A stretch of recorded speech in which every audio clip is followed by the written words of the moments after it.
Hello and welcome to a impromptu PvP podcast.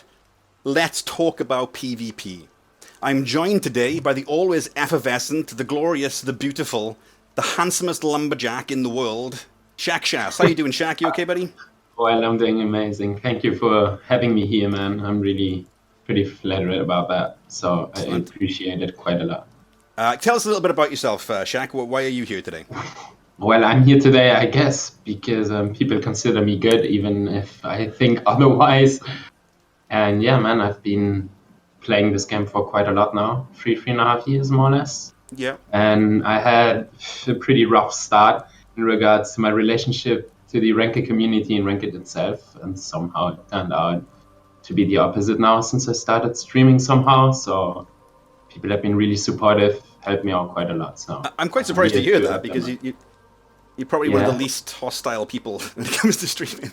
Oh, well, okay, yeah. I don't know about that. The thing is, many of the ranked players at least know I love to shit talk, and back then I shit talk with basically half my viewership. I started off having really nasty, salty shit talk back in the day, and somehow once you get past that point, I think You're a changed man. most, yeah, I'm a changed man. I guess most ranked PvP players are really down to earth in that sense for the biggest part.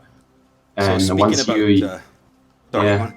Yeah, no, keep going. All good. Speaking about incredibly toxic streamers, the most toxic streamer in all of Swoto history, Krea, how are you doing, mate? Hey man, pretty good. How are you guys? I say that because he's so adorable. Can't argue with Krea. How you been keeping doing? Are you back playing the game now? Or I know you went off for a long time. Yeah, for a minute there I was playing Blade and Soul, some old school RuneScape. I've been playing a lot of Hearthstone lately. That's mainly my go-to game of choice. Got into WoW for a little bit once BFA dropped, and back on SWTOR, dude. I'm sure others can relate. Like a bad habit, isn't it? I can relate, man. How shit. Yeah. It's like piss in the bed. You think you grow up by the time you're 12, and then you wake up one morning. Not just me. All right, sorry guys. Speaking of piss in the bed, going up to our next guest, Nightrain. How you doing, man? What did you just mean? I'm just trying to get a segue from person to person, man. I don't fucking know. Anyway, yeah, hey guys, I'm Nightrain. I love to play this game. I've played PvP since basically release, and it doesn't really please me right now. There's a lot of difficulties in it, and I hope we will make some good suggestions today. Yeah. That's one of the most Russian comments I've ever heard. That is, this doesn't please me. Yeah, it definitely doesn't. All right, so and I'm Snave. I play operative sometimes and do stuff. So first of all, I wanted to just kind of, I know we all know, we all pretty much know each other in some capacity, but Yeah. I wanted to go around and ask everyone, like, why do you PvP? Like, what is the main reason you even PvP in the first place? Because I think to understand why we care so much about this trivial shit, because let's be honest, it is. You know, I know it's a game or whatever. In the scheme of things, it doesn't really matter. But so why do we care? Why do we PvP? Do you want to start or should I start? We'll start off with you, Shaq. Okay, well, I PvP because how do I say that? I'm really passionate about PvP and the way it works. I enjoy Star Wars a lot because I've always been, I guess, a big Star Wars fan. And I've played MMOs my whole life. So playing as SWTOR was a big deal for me back then. Yeah. And since I started off being really bad, I couldn't accept that and then just stuck to the game until I became somewhat decent. And so that's the main reason I'm still playing it. I just, like, it doesn't annoy me playing ranked 24/7. So I guess that's the main reason. And then Really? I'm masochist. I'm totally honest. And I'm masochistic. So I guess you somewhat need to It's be true, dude. Because masochistic. every time I tune into your stream, like you can be losing and have like a really rough time, dude, and you're still like smiling and positive. I'm just like, how the fuck is this? If you look closely, though, he's got those shark eyes. You know, he's got those cold, dead baby doll eyes. You know what I mean? That's exactly it, man. Basically, more or less. He lost 200 I'm points smiling, today. but I'm dead inside. He didn't blink for 20 minutes. He was just staring directly into the camera. There's no soul there. What about you, Krea? Honestly, I started PvPing back in, I believe it was season 2, and I was garbage, dude. Season 2 and Season 3, I was really, really bad. But I actually started playing specifically because I was doing the Ilum event way back when, the Krea event, I think it is. And Yeah. I got ganked by an assassin back when PvP gear was still, like, expertise was a thing. And the guy hit me for, like, he, like, two-shot me, dude. And I was like, holy crap. I want to do that to other people. Have you ever And so- had that, have you ever had that moment like where someone That's beats a nice you attitude. Yeah. and you just think to yourself, oh, I could never ever be that good. I may as well just log out now and just delete the game, man. That's exactly Yeah. that's exactly what happened actually. And so I was like, I want to two-shot people like that. That was it was awesome. You know, I'd never seen anything like that in any of the other MMOs that I'd played. And so I picked up Assassin and started doing ranked. And I looked up to like a lot of players like Etude was a really big one that was playing Assassin at the time that I can recall. And I was like, I want to be as good as you guys. And then yeah, season 2, season 3, I was garbage, dude. And then season 4, between season 3 and season 4, dude, I played like an unhealthy amount of hours and became a lot better. But I mainly PvP because it's fun, you know. Like, I think a lot of people get like caught up on like the actual rank, like their elo and whatnot. But I do it purely because of the competitive nature and to see how far I can push myself. You know, see can I pull out this 2v1 or this 3v1? You know, can I survive if I'm the focus target? Can I survive for extended period of time? How long can I last? Basically, trying to push myself. So that's why I like to do it. So you're the true competitor. You don't have to I guess win, so. but you want to nice way compete. put it. Yeah, even if I lose, as long as it's a close game, dude. Yeah. Like that's all I'm in it for. Yeah. I agree. Can with that. totally relate to that. Me too, man. And Nightrain, what about yourself, buddy? Why do I PvP? That's actually a good question. Yeah, probably because like my first serious MMO was Lineage 2, and this game is pretty much all around PvP. There's PvP everywhere, absolutely everywhere. Even if you do like hardcore PvE, you can't access this hardcore PvE without PvPing. So yeah, I spent a lot of time in this game, and yeah, turns out I do PvP in this game as well. PvP in this game is fun. Like, I mean, I got into PvP. It is. It is. really and, is, yeah. It kind of, I would say, it kind of decently balanced overall, but well, there are some things that annoy me and annoy other people. Yeah. Yeah. The reason why For we're example, sitting here together PTTPS. today. But I think that's part of why these conversations are happening now is because Yeah, pretty much. we desperately want these things to be fixed so we can go back to having fun again. But like with me, I remember the first time I got like addicted to PvP was I was playing World of Warcraft, and I got to let you know how much of a noob I was playing this, all right? Because I'd spent 10 minutes on my rogue trying to get my vanity cat pet that I found somewhere to attack someone. And I was reading the manual, because that's what you did in those days, you fucking youngsters. You read the fucking manual, and it was saying control on F1 to make your pet attack, and I was like, my pet isn't attacking, yeah? So I re-rolled Undead Rogue, and I think I was something like, I was in, where's the Van Cleef instance? I was outside there, and I was like level 13 or something. And some guy who was level 20 wanted to duel me, and I was like, alright, and I killed him. And my hands were fucking shaking, you know? I was all like, oh my god, I just believe we beat a guy 7 levels higher than me. I got a PvP, so then I just started queuing for PvP and doing it more and more and more and more and more. And there was a guy Would you there say? called... Sorry? I was gonna say, would you say that WoW would be like where you began to kind of get the passion for like a stealth type rogue? Like, Oh, Like 100%. Yeah, 100%. I've always liked dual-wielding classes. Like, I played Dungeons and Dragons and shit when I was a kid, and like Shadowrun and that kind of stuff. And it was always like, oh, what archetype you doing, Snape? Which one can use 2 guns? Which ones can use 2? No, that's what I wanted to do. So I really got into the rogue style. Plus, like, as a person, it fits really well for the way that I play. It clicks for me. I try playing ranged classes, and it just doesn't work. No, it's ranged is for cowards, in my opinion. If you can't smell their breath. Does anyone here main ranged? Right? What we got? Shadow, Jug, and Operative. Oh, We are all melee players. Yeah, boys! We don't need any of your ranged pussies in here. Amazing. But I think you got a really good point. I think the transition, because like I was a hardcore WoW player when I was younger, and I was really young back then. And I think the transition to SVTOR, which I liked so much about the PvP, is creative aspect of it. So basically, you can like decide a game with your teammates by pulling off insane things which you wouldn't expect to see in any other MMO in that scenario. I definitely agree, dude. Like, I actually got into PvP from well, it's a lot older of a game, but Lineage 2. It's like archaic at this point probably, but I used to play an Awful Rogue is what it was called back in, and yeah, dude, like the whole, I think the entirety of like the PvP mechanics in that game, they're pretty similar to Star Wars, which is why I think the transition to me from L2, that was my direct previous game right before I jumped into SWTOR, and the skills they transferred pretty well, so it was really easy to get into SWTOR from there.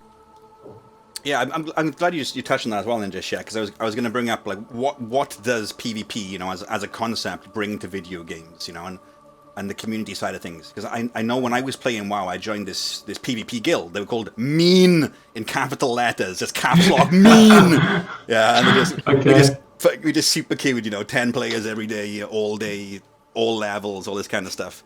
But the community there was fantastic, like because it was I mean, WoW was very popular, but it was all still single servers. So you knew people, but there was enough diversity in those people where you wouldn't be facing the same couple of 3 people all day, every day. And it was just great how like everyone knew each other's names, and it's like, oh, watch out for this person, they're really good, or that person's terrible, and then you started building up the kind of relationship with other players. Well, what do you guys feel about in this game? Do you think that it brings anything special? Right. Special in what way? What do you mean by, in what sense special? Like the meta-wise, the mechanic-wise, or the community-wise? Community-wise. I mean, like, what makes you want to play with this particular community, other than the fact that it's a Star Wars thing? Or is it just you're accustomed to it? Well, in my case, that's a really good question, because like I said, I mentioned it at the beginning, most of the people I would consider good mates of mine who taught me quite a lot, I have to admit, in the course of the last 3 years in terms of rank. I've been shit talking with most of them for over, I don't know, 2 seasons or whatever. And it was flagging them, me flagging me, and it was going on like that, on and forth and back and forth. And I love that. Like, I kid you not, like, I love everything about it. It was the reason I became better, because back then, you actually got shit talked by people who were much better than you. So I found, like, back in those days, they would, I think the shit talk was very different, though, if you want to go back a couple of years. Because I remember really back in the 8th day, the amount of shit talk that went on 8s would put this stuff. We literally had a fucking private website. You know, set up so we could shit talk more efficiently when people were in work. You know, it was brilliant. But the difference was people would actually help you with things most of the time. Looking to do it, you know, it's like now it seems more mean. I don't know. It seems more like if I had to comment from my point of view, I think it's nowadays it seems more like people are trying to be more of an individual, whereas I feel like, this is just personal feeling, so I could be totally wrong, but I feel like when I started doing PvP in this game back in like season 2 or 3, it was a lot more of a community type of thing. Like, I remember when I really got serious into PvP, which was about season 4. Mosh used to play. He was for those of you Mosh was awesome, yeah, he was an operative player. And dude, if you want to talk about shit talk, this guy was like next level when it came to shit talk. You want to talk about rare insults, dude? I don't think he was shit talking though. That's not just his personality. I don't know. Well, yeah, that was kind his of personality too. But on the other end of that, though, like where I was going with that was, even though like he was pretty, like, I would consider hostile back then for streamers, he was still super helpful, dude. Like, he taught me a lot of stuff too about like assassin and operative, and like, because I was having a lot of trouble back then, like beating specific classes, and he was like, all right, this is what you need to do, focus on doing this, you know, at this time, you know, focus on not attacking to this specific DCD, etc. So I feel like back then there was a lot of other players too, not just Mosh, that were hostile on the playing field, so to speak, but off the field, dude, like they were super helpful, you know. Came in with a Mosh was helpful, toxic, like chaotic good, isn't exactly, the chaotic good. Yeah, that's a good description. Whereas now, like, sorry. I'm sorry. I was just gonna say, now I really agree with what you said, Snave, about now it seems more like just mean just to be mean. There's not really many people who are willing to help, you know. Are you enjoying the community, Nightrain? I think in case of Mosh, well, I'm sorry, it was more of his stream personality than his like actual personality. Anyway, what was the question? What does the PvP bring to the community, or what? Yeah, well, I mean, what do you enjoy about it? Is it just the pressing buttons and, you know, killing people, or do you enjoy the interactions, and do you feel like that enriches the whole thing? That's a difficult question, actually. Well, first of all, I love people in this game. Like, our community has been basically, I don't know if it sounds gay or not. It's been together for Go on, give us the love, man. it's been together Cup of for pride, bro. many years, and yeah, we're good friends with each other Yeah, mostly. I And agree. Yeah. well, the reason why some of the people are trying to be toxic is because they're trying to be relevant through this way. I don't know. I I think kinda that's a agree. really good. No, Yeah, I Yeah, think that's I actually agree. very true. Yeah, as well. I can think of a Yeah. few off the top of my head who tried that out. I agree. Yeah. Like, I think the most toxic people nowadays, like people who skill-wise are average, without being salty or anything, but in general are really average and don't bring anything to the table. I don't know at I this feel point personally any attacked really. here, Shek. Jesus Yeah, Christ. like no, like I seriously, like I mean, most really good players are not really the biggest shit talkers. Like I wouldn't say Alim is someone who shit talks in general, or Sana, or Jet Nader. So I guess in general, it's fine. People are good. The community at this point, at least the ones still playing competitively on a regular basis, are decent people, I would say. Yeah, I found too, like from my own personal experience, from the people that I've interacted with, it seems like, and like I said, I could be off base with this, but let me know what you guys think. It seems like generally speaking, the most toxic people, and I don't even really like that word, the toxic No, I word, don't but like that's a that whole other word either. story. But the most toxic people tend to be the ones that have something to prove, and the people who, um, kind of know where they are at skill level wise. Those are the ones that kind of realize that it's just a game. It doesn't really Yeah, actually matter. I feel like it's the people who have like a chip on their shoulder, like, oh, I have to show these guys like how good I am. Those are the ones that tend Yeah. to, rage lie and leave matches and do all this other stupid crap. yeah. So moving on with the community aspects of things, I wanted to talk about the overarch inside of the PvP community because I think sometimes, well, certainly me anyway, when I talk about it, really what I'm thinking about is like streams and things that go on around that, and not necessarily what's in the game. You know what I mean? Because PvP guilds have been gone for forever. They died with 8. So I always look for external things when I say PvP community, and I was wondering what you guys' thoughts were on things like streamers or influencers or that kind of stuff. Like how could they be better utilized to benefit the community more? Anyone have any good ideas? Well, what I think personally is that we reached a point in the game where the players still playing the game competitively to some degree. Like the community is one thing. There is not like you have one guild who is Yeah. made up of good players and then you have all the rest, right? So it's basically the rank community is the rank community. You take it with the good and you take it with the bad. And I think the only way forward is like trying to work together somehow, if that makes sense. Yeah. If that's even possible in some No, way. it's true. I don't know what it was, but it seems To like improve the game it somewhat. seems like in the last, I don't know, 2 to 3 weeks, everyone's stance on this has just completely changed, almost 180. Because like going back not that long ago, people were quite hostile, pretty much all the time. And I think in the last couple of weeks, everyone has been at least a lot more approachable and a lot more. Definitely, I have to agree with that. Yeah, definitely. I don't know what kind of triggered that off, to be honest with you. Has anyone got any ideas? I don't know, but personally, I kind of believe that. Are you the fucking Zen master? No one's got any beef with you. Come on, Krea. Like, you sit there meditating all the time. Well, you asked about the question was like how content creators and streamers could kind of like bolster the rank community, or Just was it like work how they play together. a part? What could we do to kind of lift it up a lot? Honestly, I think this is kind of like a multifaceted problem where one face of the problem is that the people who are currently participating in ranked PvP don't necessarily care about ranked PvP.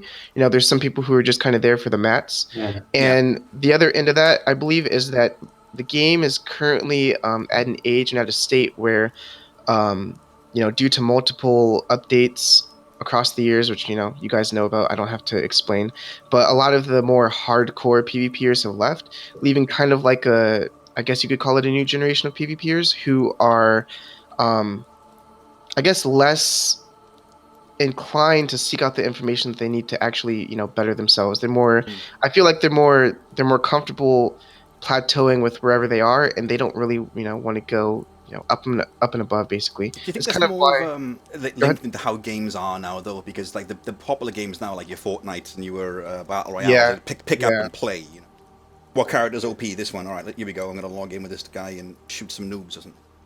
Yeah, It seems to yeah. be culturally has changed quite a lot.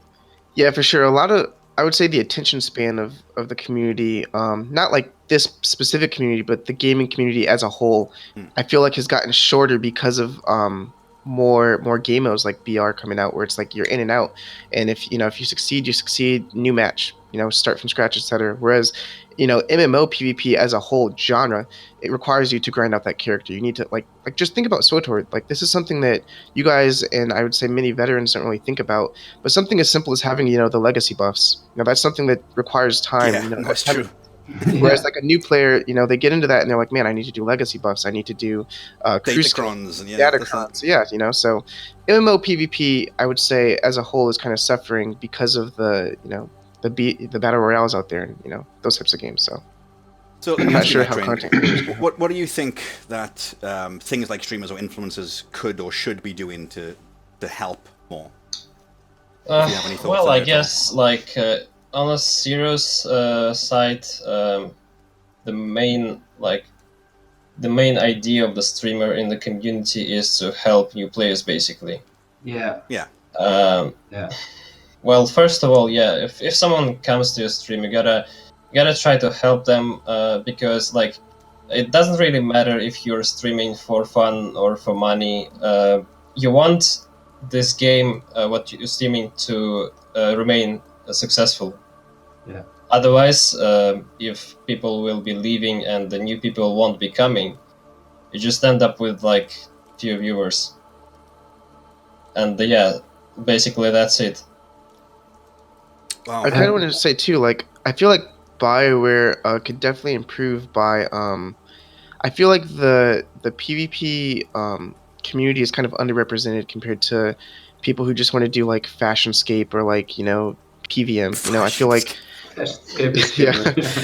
I mean, nothing against Fashionscape. I'm just saying I feel like there's more people who are seeking out Fashionscape content and PVM content, PVE, whatever, than PvP. And I feel like Bioware could kind of help bolster that by promoting more PvP streamers. Obviously, the Yeah. downside to that is the They weren't gonna do that. stuff like I that. think but- the problem with it is, I don't know. I mean, Shaq is probably the nicest. Actually, no, you're probably the nicest of us. But Shaq is a super positive and happy streamer most of the time.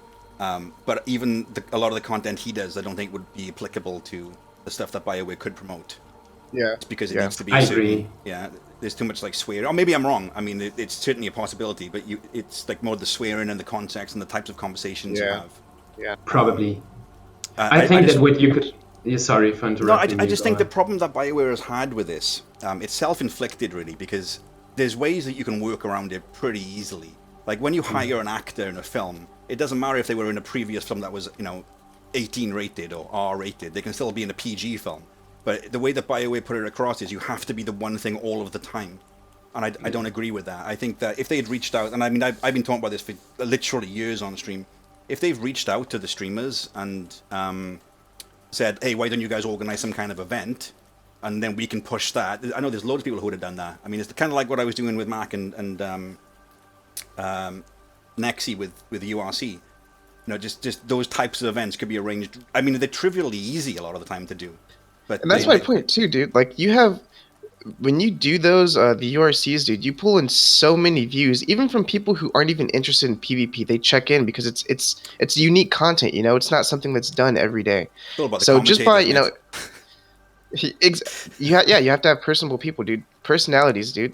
And so if Bioware could just kind of hone in on that niche community, where, those streamers who are going up and above and collaborating with other streamers to put together something that's fun and unique, I feel like it would definitely bolster the PvP community. But I feel like they're not really doing that right now. No, I agree. I think they should be able to separate sometimes as well what is on one channel and what is a different event.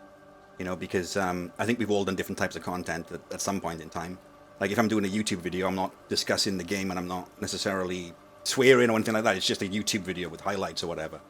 Yeah. I don't understand why they couldn't promote that even from a person who they'd normally find, isn't the correct way. But I guess there's probably more to it in terms of the internal politics.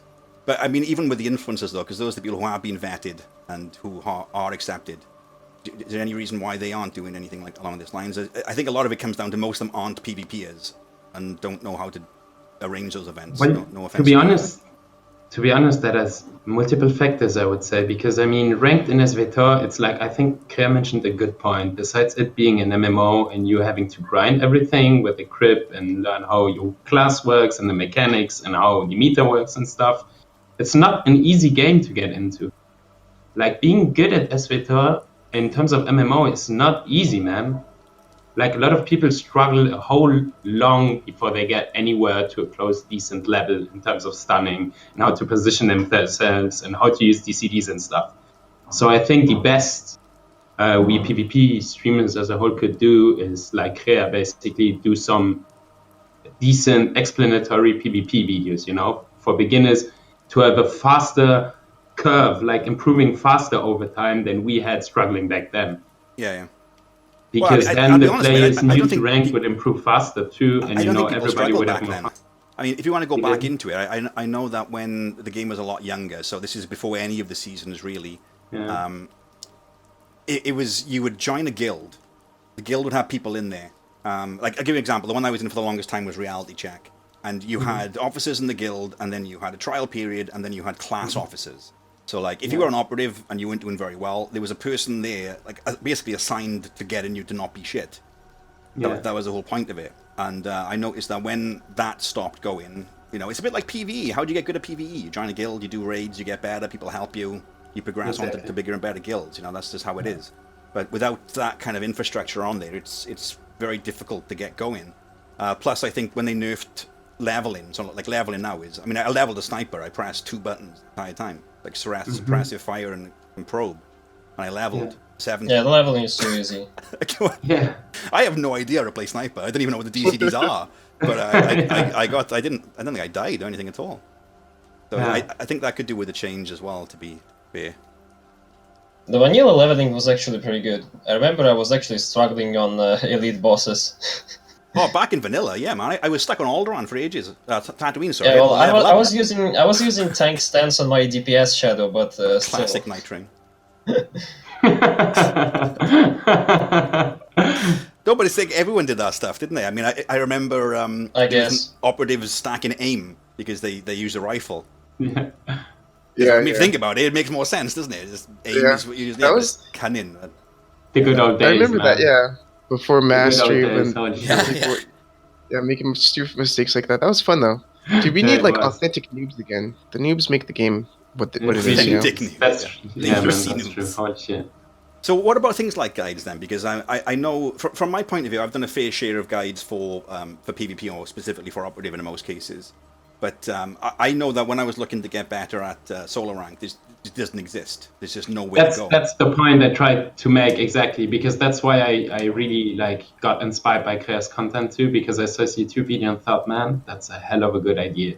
Because I think the most difficult part, like I see a lot of these, I play, like, you know me, I play solo like an addictive heroin junkie, and I play 24/7. When I log, I play solo. When I log off, I stop queuing solo. And what I see is that there is a big bunch of new people, man, I've never seen before, but who are actually trying. Like, I've seen past seasons where people were really salty and really toxic, and there was all this med farming bullshit where people just logged and said, I'm just here for farms, for the meds, farm me and stuff. But that's like not the case anymore. I don't know what changed, but I'm seeing a lot of people who really like wisp me and ask me, hey man, how can I improve? Thanks for the strut, stuff like that. Or I learned something. Can you make a video about this? Stuff like that, man. And I really think that's a great, that's a great direction for the community as a whole and for the game, if you ask me. When I started doing more solo ranks, I didn't play it for a while. I'm not a huge fan of it. I don't mind it too much now, I guess. But I really struggled. I was like literally asking people for help constantly as to what I could be doing. And even though I was in the guild, I was active at the time, it just doesn't come forward. You know, there's no thing. I mean, I used to watch Krea's stream because he was pretty much the only one who would explain decisions as to what they were doing, you know, as they were doing them. I tried watching Mosh for a long time, but I think Mosh was just so good he didn't explain anything, and I just didn't know what the fuck he was doing. It's like watching witchcraft to me, you know. Yeah. I for sure. I'd sit there and I was like, how does he not die? Yeah. Yeah. It didn't make sense to me because he was taking all this damage, and it just for some reason his health didn't drop. I was like, it's got to be hacks. Fucking I feel like the biggest hacking. issue too with guides is there's so much information in this game that's so poorly explained that Yeah. it's like Exactly. where do you even Because begin? that's how it is. I totally Yeah, agree with Krea, man. It's over. Like it. Not only are people afraid of joining in ranked when they're starting off, but then they are overwhelmed by the amount of information they are supposed to know to get to a yeah. decent degree, to not get global and then follow the struts. That in itself seems to be like a big jump from a total beginner to knowing decently how to follow a strut at least, But shouldn't you that's do like? Isn't regs the answer to that one though? Like you shouldn't I be don't in know, solo I man. don't ranked. think so. I I don't don't think think so so. either. I Solo thought has a about different nature about it. Yeah, I thought about that a lot actually, and I think it's like two entirely different beasts, dude. Like going Yeah. from regs to ranked, in regs, there's a lot of opportunities to shine as an individual, because you can, well, depending on your class, you can take certain routes. Like the map is so large, you're not confined to one specific space. You can take routes that avoid conflict and kind of pick skirmishes that that you can win, things like that. Or you can just zerg in with the rest of the group. So And what you're saying is regs is more tactical than solo ranked. I like it. I agree. yeah, Thanks. I was You gonna It should. is say definitely. regs. I feel like Oh there's shit! You being definitely serious? All more. right. No, yeah, I Yeah, truly yeah, believe that yeah, regs I is a agree. lot more No, I agree. it's a It's lot like I get more shit for it skill whenever I testing. say it. Yeah. I feel like it's a lot more skill testing than ranked, honestly. Ranked isn't really there's two parts to ranked really, and if you can't even get past the first level, then you'll never get to the part two. And the first level is literally just staying alive. The first Yeah, level to that's ranked yeah, is being able exactly. to stay alive because you're not always going to be like, the one who doesn't get focused first. So you need to know how to stay alive when you have four people on you at once, and sometimes that's difficult. That's too difficult for people to do. Whereas regs, you don't. That's not really the point of it. It's more about objectives. It's about taking strategic paths and utilizing certain like lesser use skills too to interrupt objective caps and things like that. Yeah, yeah. So I feel like regs requires more of a broader skill set than ranked, which is more. I've always found it baffling, right? How I can stay alive at grass for like half an hour against 5 people, but as soon as I get Mhm. 3 people on me in arena, I'm just like I don't know what buttons to press here. I just don't even know Yeah, what I'm doing exactly. on it. It's 'Cause Yeah. it's strange to me. It's so much information, Like you need to, like in ranked, for example, you need to know if you're being targeted by four people at once. Okay, what do these four people have? You need to track four different cooldowns at once. You're an operative, so you know for sure.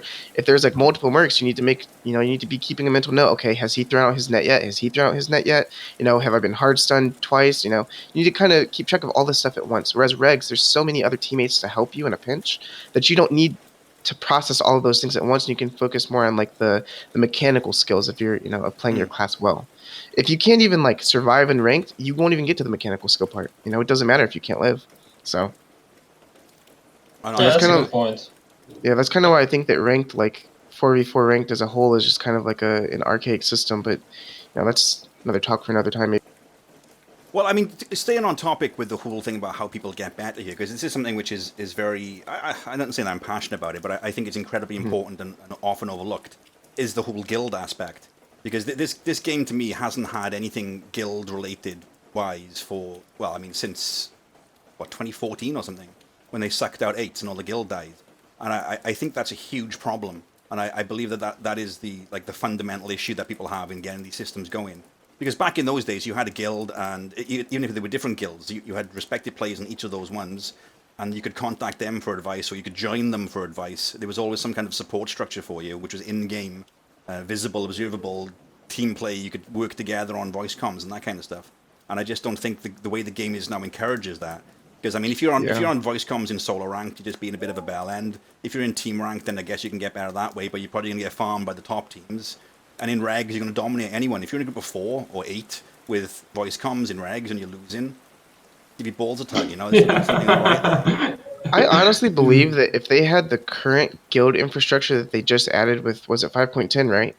If they had that current guild infrastructure way back when, and then maybe they had like a separate leaderboards for like, guild v guild PvP, That's what I'd like like to see objective more based. of. See, is that Yeah, is guild v guild stuff. I think it's something they should exactly. Yeah, incentivize more to get people doing it because. But that think would about it. build community. You're a new player in the game, and you want to look up these things. The first things most people will do is join the conquest guild, and then you kind of like look around, you court to see what other avenues you have available to you. And currently, if someone says to me, what PvP guild, I couldn't even name you one.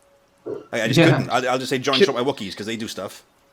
Can I ask too, like, just to interject real quick, am I the only one that was disappointed when they announced Conquest and I thought that it was going to be actual like Guild v Guild World PvP? Like That's you go right. I to That's thought right. so too. Yeah, Holy shit, I was so super disappointed about that too, man. I was so eager for that. I was so stoked. All Guild versus Guild, Republic versus Empire shit. I was I thought it was stoked on going to that, be man. epic, Holy dude. shit.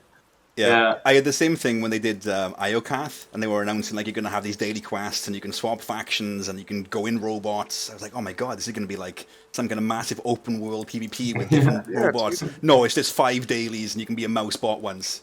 Like, all right, nice. Thanks. Did you really have some hopes on Iocat? No, I did. I actually didn't. The way that it was described, I thought, well, if you've got like a massive area where PvP is enforced or rewarded, so everyone flags PvP, and you got like different options where you can get droids. So if you're losing, the way I thought would work was like a siege.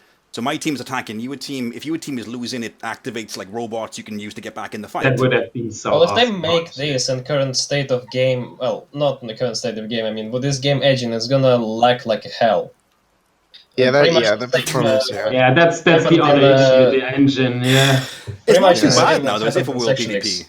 It improved, I guess, but then again, if it gets too shiny, most FPSs are gonna go to shit. Yeah. No, that's true. Unfortunately, I saw a world event. I think it was Infiltration I was watching, and they had loads of people there, but it wasn't lagging as badly as I thought it would. They were still above 30 FPS, which is pretty good, to be fair, for this game.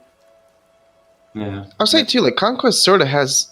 I remember when it first came out, it sort of had that vibe.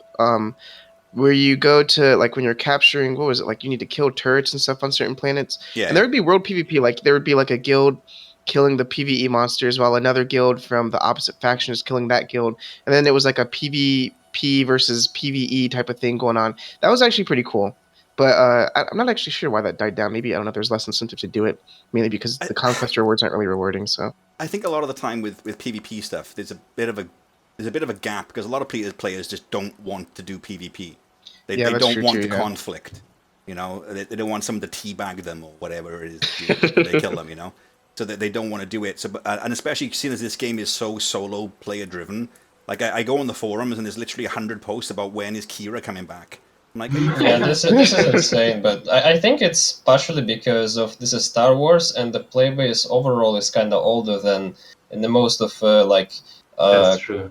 Pure PvP games such as Fortnite or whatever. Yeah.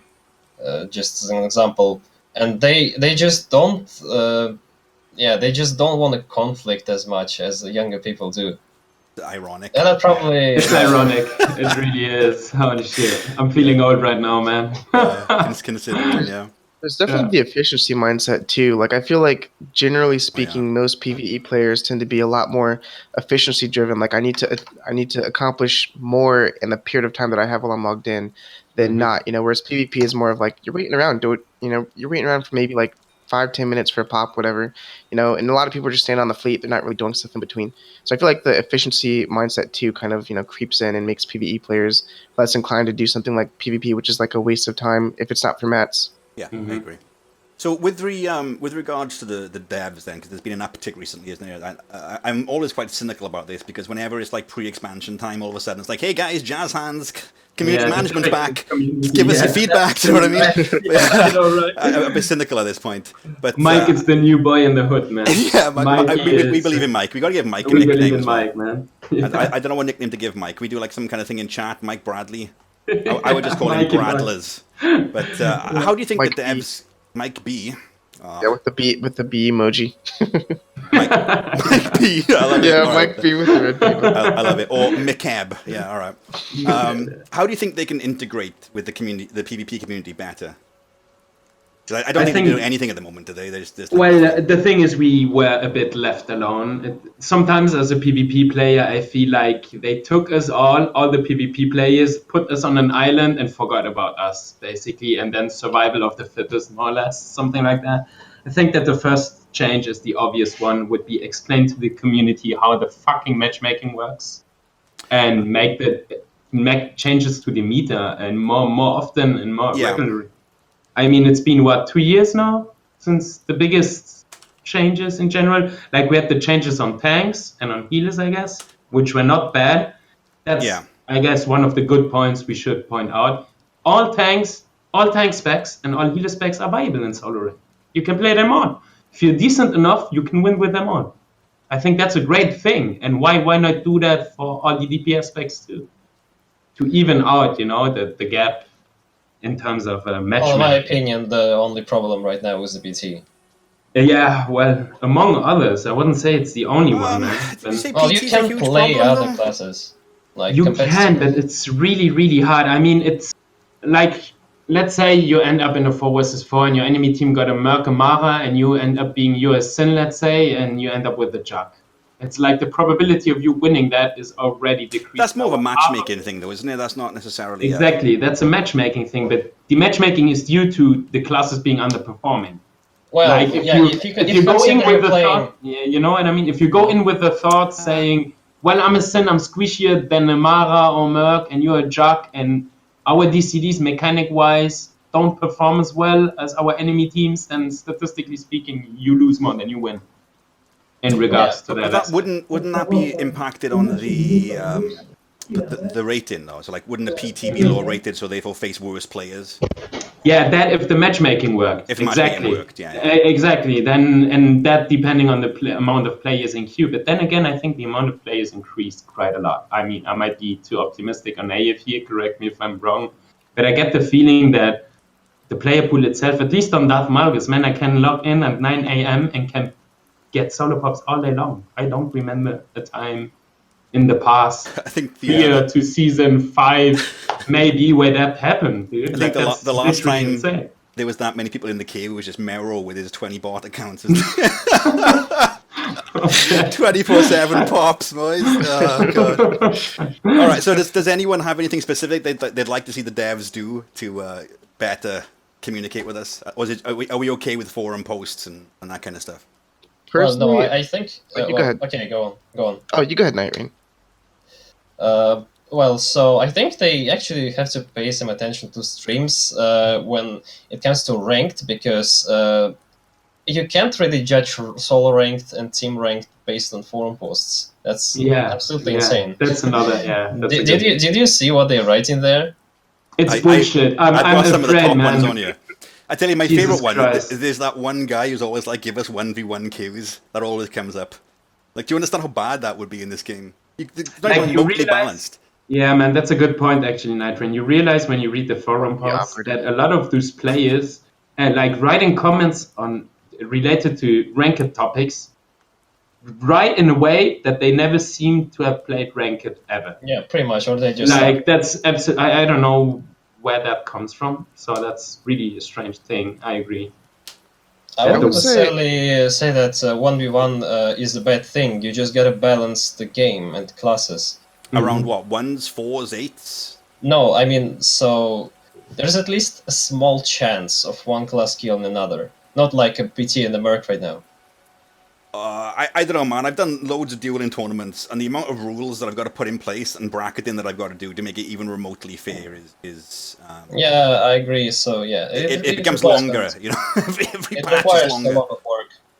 Yeah, I would say for what I would personally like to see from the community managers is like, right, maybe I'm alone here, but I don't really like. I really take the PvP forums with a grain of salt, dude. There's a lot of people, like Shek said, who say, like, they just say the craziest shit, dude. I'm sorry, guys, but thank you, I but look at it, I'm just like, what are you saying? You know, like it seems like they aren't very knowledgeable about what they're saying. But that aside, I would like to see the the devs could ignore them for all I care.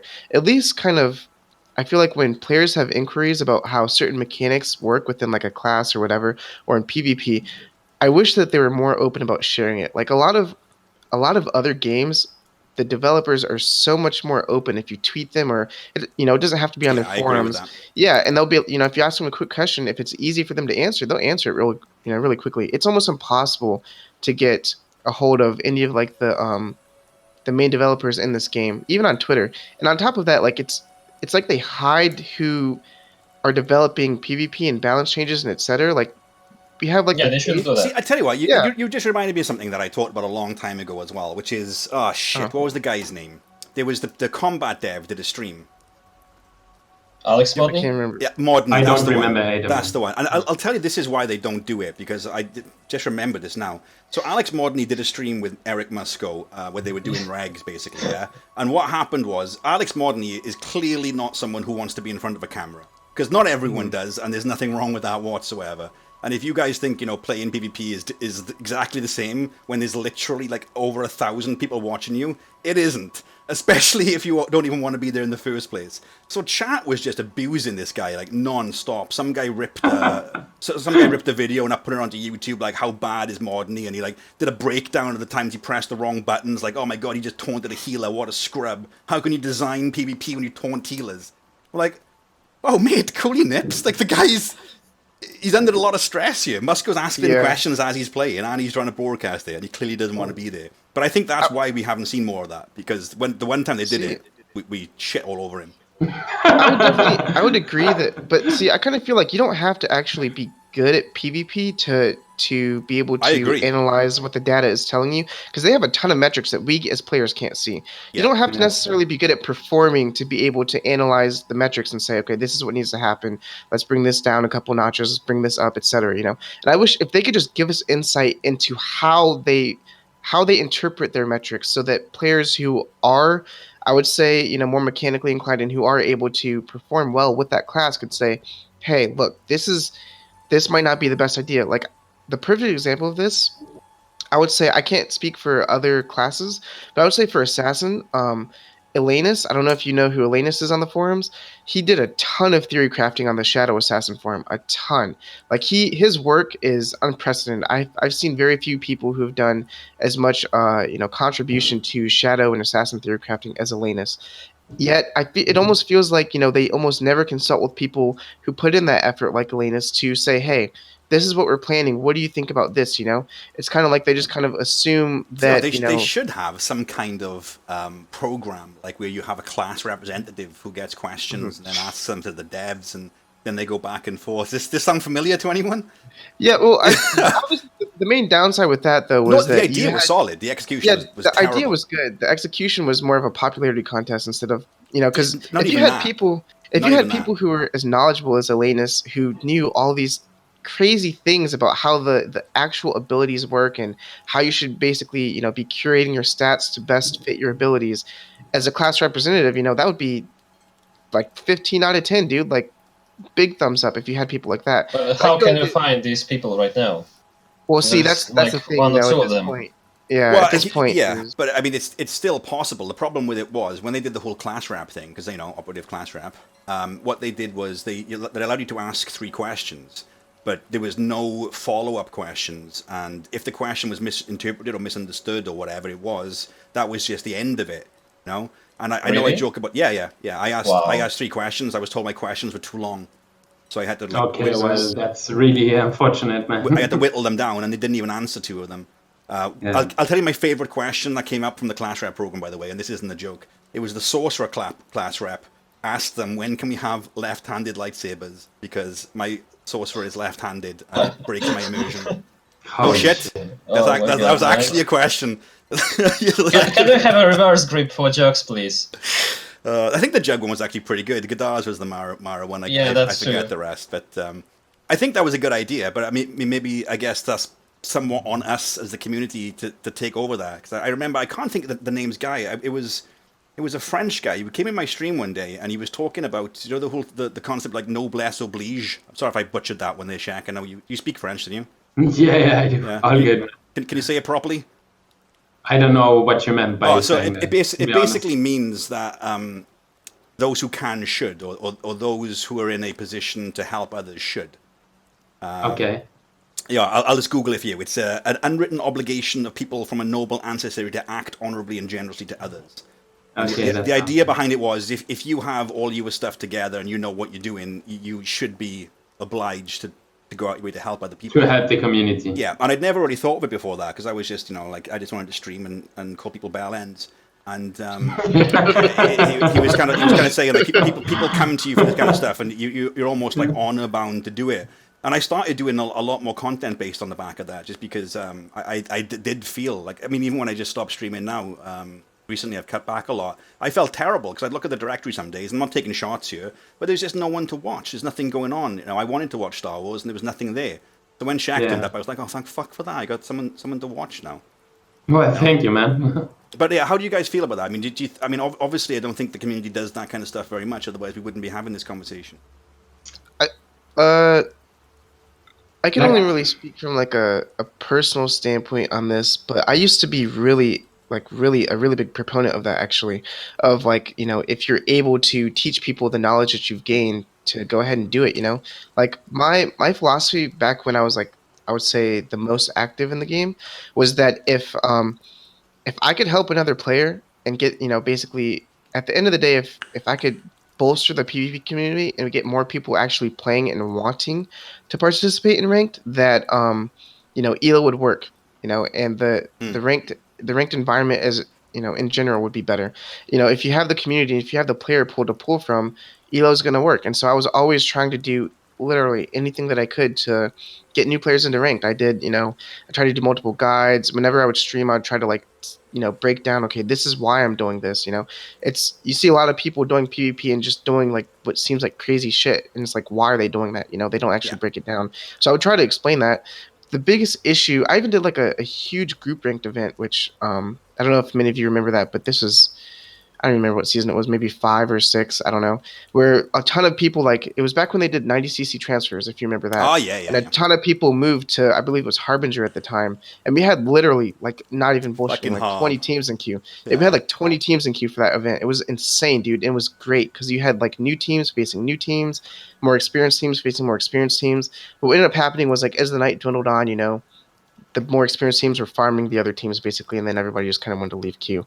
So I would say the biggest issue with like that kind of philosophy is that it doesn't really work if you only have a handful of people. You need, it's like a community effort, you know, you need more than just yourself, or more than just like maybe 5 people who are actively trying to do like large scale community events and get everybody together and teach, you know.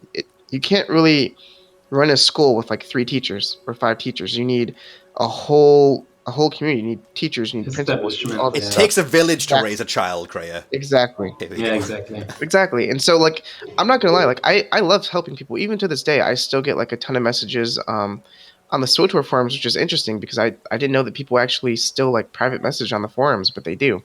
And also, yeah, small tidbit.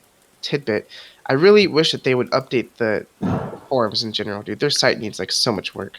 But that aside, yeah, it's really hard to kind of encourage people and teach all the time because it gets kind of tiring, you know. Like, it's nothing against new players, but you know, if you're the only one really providing that information, it's hard to keep up. Keep it up, yeah. I guess that's the main reason I started streaming now more occasionally and more regularly too, is because of exactly those points. Because I wanted to help people who were less experienced, to help them out and improve faster. Not like me, who struggled like a shit lot before I got somewhat to a decent degree, you know, who spent like almost 2 seasons having 900 elo, doing, I don't know, the amount of games in my first season. I think I did 1,500 games and ended up with 900 elo. You feel me? Like, dude, I was the same way. I was the same way. Any other one would have given up or hung themselves, dude, at that point. But, like, I loved it too much, so my love for it was bigger than accepting defeat at that point. But I mean, a lot of people are not that willing to sacrifice and put so much effort and time into improving, even if the improving is really slow and really little. So giving something back, helping out the community, might make them improve faster, which in turn will make them have more fun more often, and people will be willing to queue more often too. Do you so think I think that's a really good idea. Do you think that devs helping or being more, having more communication with us would actually help push that kind of behavior though? Like, let me give you an example. So if someone comes into your stream, Krea, and they say, "Oh, thanks, that was a really good stream. I learned X, Y, and Z." That's great. But if you had maybe once every now and then a actual person from BioWare saying, "Thanks for your feedback. I watched your stream earlier. We're going to have a discussion about this, and I'll get back to you." Do you not think that would be a tremendous amount of encouragement for you to carry on pushing those things? Yeah, I was definitely going to say, like, the PvP forum, I feel, is just kind of like a cesspool of people to complain. Like, generally Yeah, speaking, the exactly. people who are succeeding and the people who are growing and learning aren't posting on that forum. And Thank you. this is with literally any game in any forum. People who are content with any game or content with where they are, period, what they're doing, they're not going to post negative feedback, because they're busy playing the game. So what that leaves is like a little pit of people to kind of like circle jerk themselves and say, yeah, fuck this game. Oh yeah, dude, fuck this game indeed. Like you have people like that, and you don't really have people who are like they feign like they're trying to get better, but they're not. They're already set in stone on what their opinion is of X, Y, or Z, and they're not trying to learn. Like I really related to what Shek said about like doing 1,000 games and being 900 elo. That was me. Like when I first started, dude, in season 3, I Yeah, did something like 700 games, and I ended with like it was like 850 elo. But that didn't stop me. I wanted to learn. I wasn't set in exactly. this mindset that I already knew everything, which is what I feel like the PvP community on that forum is. So if the devs would like ignore that and just talk directly to the content creators, like if they approach you saying, like I watched your was it the PvP training sessions, dude? Yeah. I love that stuff. Like I eat that stuff up. It's like what, 2 hours, an hour and 30 minutes each. I've watched like all of them, dude, because you have really good content for, like even a player who's a veteran can still learn new things. Like I didn't even know that. I think I was watching one of yours on Hypergate about how the med packs spawn at 130 or every minute and 30 seconds. I never knew that, and I've been playing this game I for was actually years. quite surprised by how much I learned doing that as well, to be Yeah, honest with you.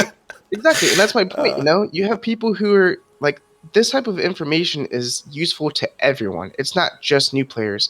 So Exactly. if community managers would reach out to the community and say, "Hey, look, this is really good information. This is stuff that a lot of people didn't know, even veterans. Let's go ahead and see if we can curate this information to be more Bioware friendly, whatever that may take, whether that being cleaning up language, whatever. But as long as it's gonna, and maybe if they like promote your stuff by like tweeting it out from the official Bioware Twitter, whatever, because a lot of people follow that. It's something as simple as that. Like something as simple as that. If they just interacted with the community and not the PvP forum, because that's not really the community. If they interacted with Yeah, the I agree actual with that. community, There's a big Yeah, me distinction too, there. man. yeah, then we would be so Truth much better, dude. word, man. Yeah, I agree Yeah, I with that think too. it would be actually a good idea to do basically the same with ranked. I know that there are not many things to discuss in ranked, like objective-wise, like in regs, Yeah. but just the general rules. What you should do, like how to follow the strategy, how to CC, basically, how to use your cooldowns, Yeah. and all this stuff. Basically, I think it would be helpful, and I think like. Craig, you said the forums have turned to a circle jerk fest. Yeah. Well, these people can be helped as well. Like if they're having the problems, then making some guides could help them as well. The thing is, like, I've definitely had some of those people reach out to me, and some of them, I agree, some of them are receptive to help, but there's a lot of them who, I'm not going to name any specific names because I don't want to like, but Yeah, there's obviously. a lot of people. If you just browse the forums, dude, for like a day, and you'll see there's a lot of certain people who are so rooted in their mindset, and not it would make sense if they were like I'm not trying to Well, like you throw. can't help them. You can't. Yeah. There's a lot of It's people like impossible. that who are unhelpable, but they're so strong-willed and they're so adamant that they're right that they pop up in every single thread, dude, with like, oh, well, it's like this. This is why it's this way. It's only this way, and it's bad, bad, bad. And they're every single thread. It's really hard to kind of to guide new players who want the help when you have people who are so negative, kind of popping up in every thread saying the same shit. So I there's think that's a definitely really people. good point that the mentality in general had to change at some point, but I think it did, man. That's why I pointed out earlier that in general, the people who stuck still are still playing the game on a regular basis and who are really decent to really good players in the game are decent human beings, man. Like if you ask them for help or for some tips, I'm sure they will gladly help you out in general because they want you to improve too, because statistically speaking, they will end up having you as a teammate. Yeah, I agree with that. So helping out someone else is just a win-win for both of you, you know? Exactly. He improves, has more fun, and then you will have you'll be the better teammate over time. So I So actually, think I don't know. that's a good point, and it goes on to the next thing quite nicely, which was going to be about toxicity in the community.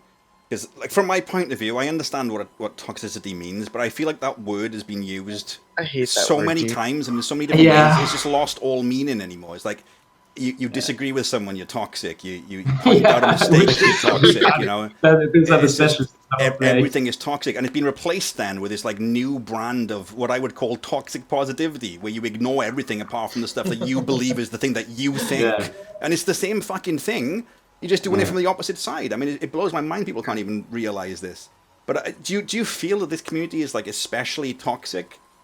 I think way. it was, but I don't think in general, man. I think in general the community is nice. Like I'm seeing a lot of players, right, in solo who are new or who are relatively okay-ish with what they do, are not the best, but not the worst either. And they say sorry, man. They come up to you and say, "Sorry, mate, I fucked up this and that. Yeah. I will try better next round." And then you see the rest of the team saying, "Dude, no problem, no worries, shit happens. Everyone gets global once in a while." That's a healthy attitude to have. But then again, you would have to need someone who fucks up and then admits he made a mistake, right? That's like maybe the issue, that the specific people who tend to be toxic in general don't have that open-mindedness. The problem with that, however though, you want to call is it. like when you're a certain level, you don't know what you don't know. So I think there's a lot of Exactly, people who will Yeah. get globaled, and they'll be like, "Well, I mean, I know when I play Jug, right? I've had it before, where I feel like I've done everything conceivable just to keep myself Yeah. alive." So when someone says, "Oh my God, you're so shit," I'm like, "Well, hang on a second, buddy. Like, I pressed all my buttons here. What more do you want me to do? You know, what do you want me to do Yeah. on there? Because I generally don't know what else I could do." But there's not Yeah. that many people coming forth with advice. They don't say, "Well, the advice I get is use, oh shit, Saber Ward. Use Saber Ward, Snave." I'm like, oh shit. Yeah, I would say I didn't press that button. But you know what I mean?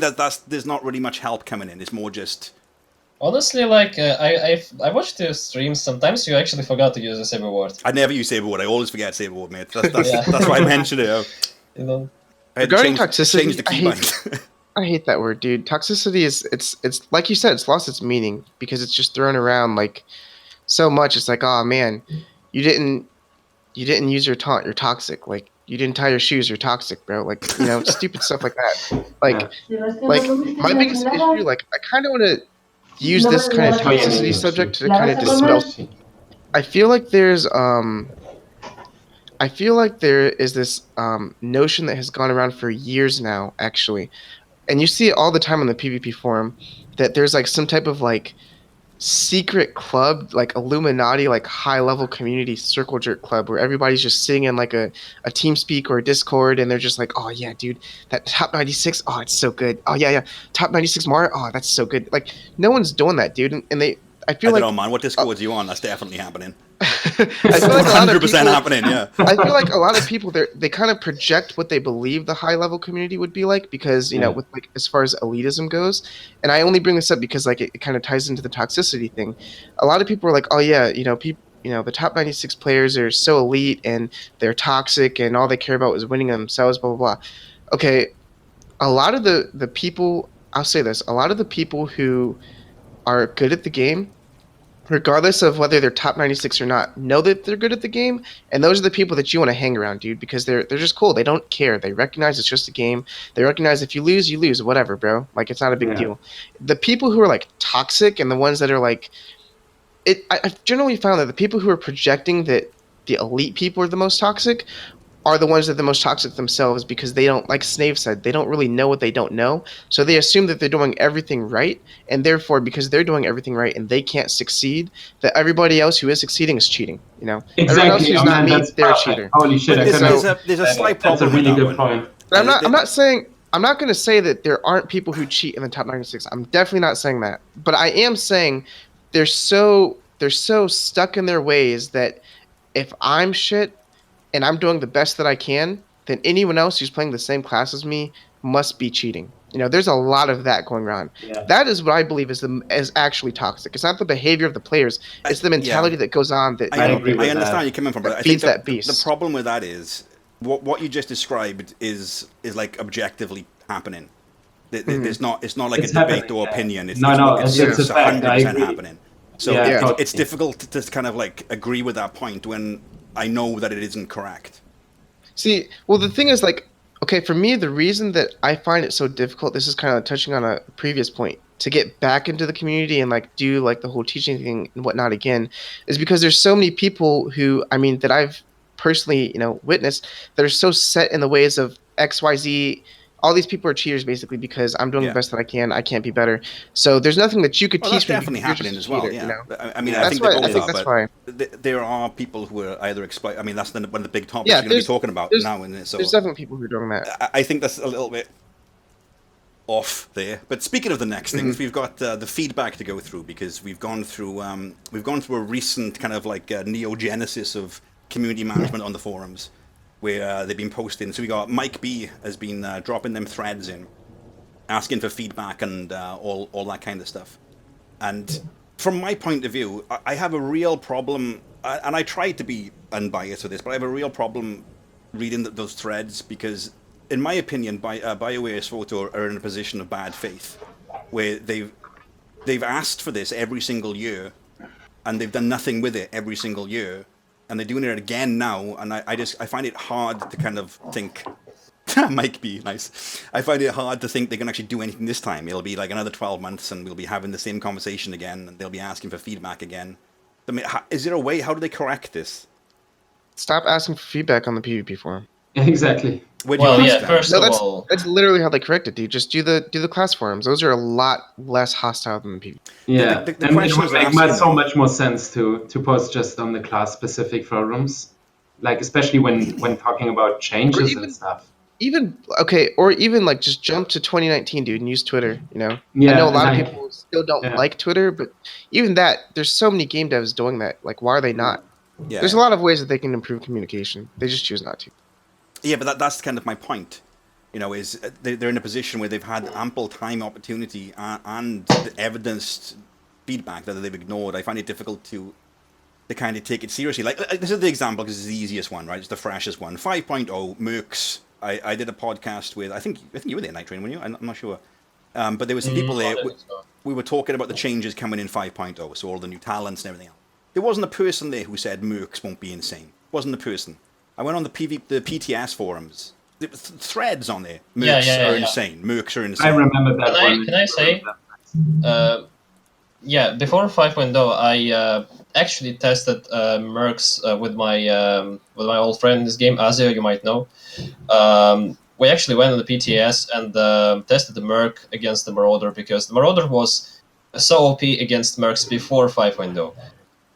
But and I barely played Merc as well. I butchered him.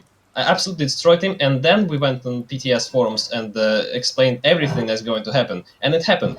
Yeah. And nobody paid any attention to it. Yeah, that's kind of the issue that I've got with these things is it's often not from a lack of people screaming from the rooftops. And I think really the PTS forums, you should be taking that feedback like severely because those are usually invite only. So, you know, you're Yeah. going to have people there who... Yeah, I think it wasn't like for everyone. People were getting invites. Yeah. So I think I actually asked for invite. Yeah. Okay. Well, They basically, definitely forums. listen, yeah. I don't think there's not not enough constructive criticism to the PvP state of things. Yeah, I agree with Krea again. It's just the PvP forums isn't the place where we go for this. Yeah, I agree too. Like, I think there's that so we many got bugs that are still there, enough people, dude. man. Yeah. All right, so here's an idea, right? And you can make fun of me if you think it's silly or whatever.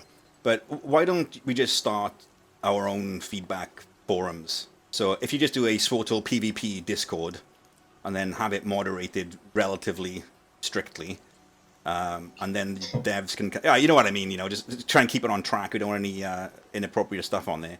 And I then mean, the you're- idea is good, man. But you would want, for that to work properly, you would want to have a couple of specific players who are really good in those classes, and then somehow organize it in a way that it's easy to read through, you know, for every specific class and spec, and the people who to contact, basically, who to wisp to, who to send messages. I mean, that's doable, and I'm totally in for that. Everything that helps But I'm just the ranking wondering, community improve is a good idea. why wouldn't the devs try to encourage something like that though? Because they could just do their own Discord.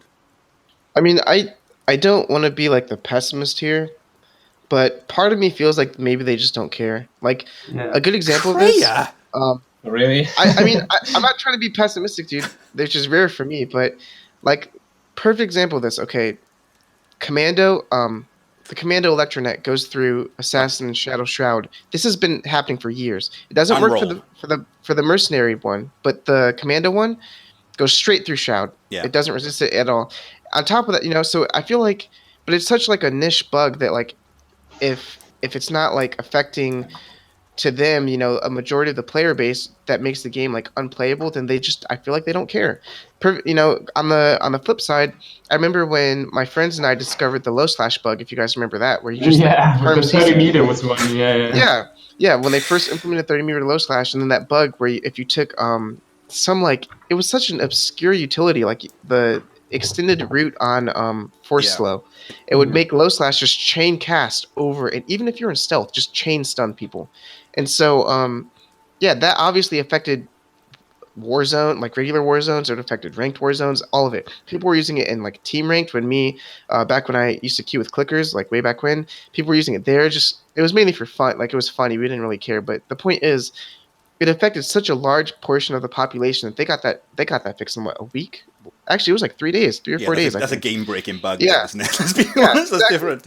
So my point is, unless it's breaking their game, I kind of feel like maybe they don't care. And I would really, on the flip side of that, I would appreciate them showing that they do care by at least acknowledging, hey, we understand these are bugs. We're going to try and work on this and then give us whatever time frame. It could be months from now. At least I'll know that it's acknowledged, as opposed to spamming the same bug report for 3 years. Okay, I mean, that's a good point when we talk about the Mandonet working on Shroud or Carbonize working when you Shroud. That's basically it. Yeah. That's exactly all in the same. You can put all those things in the same. There's loads of examples with roll as well. I was talking this. Some things in one of the patches they did, the one with the Chiss.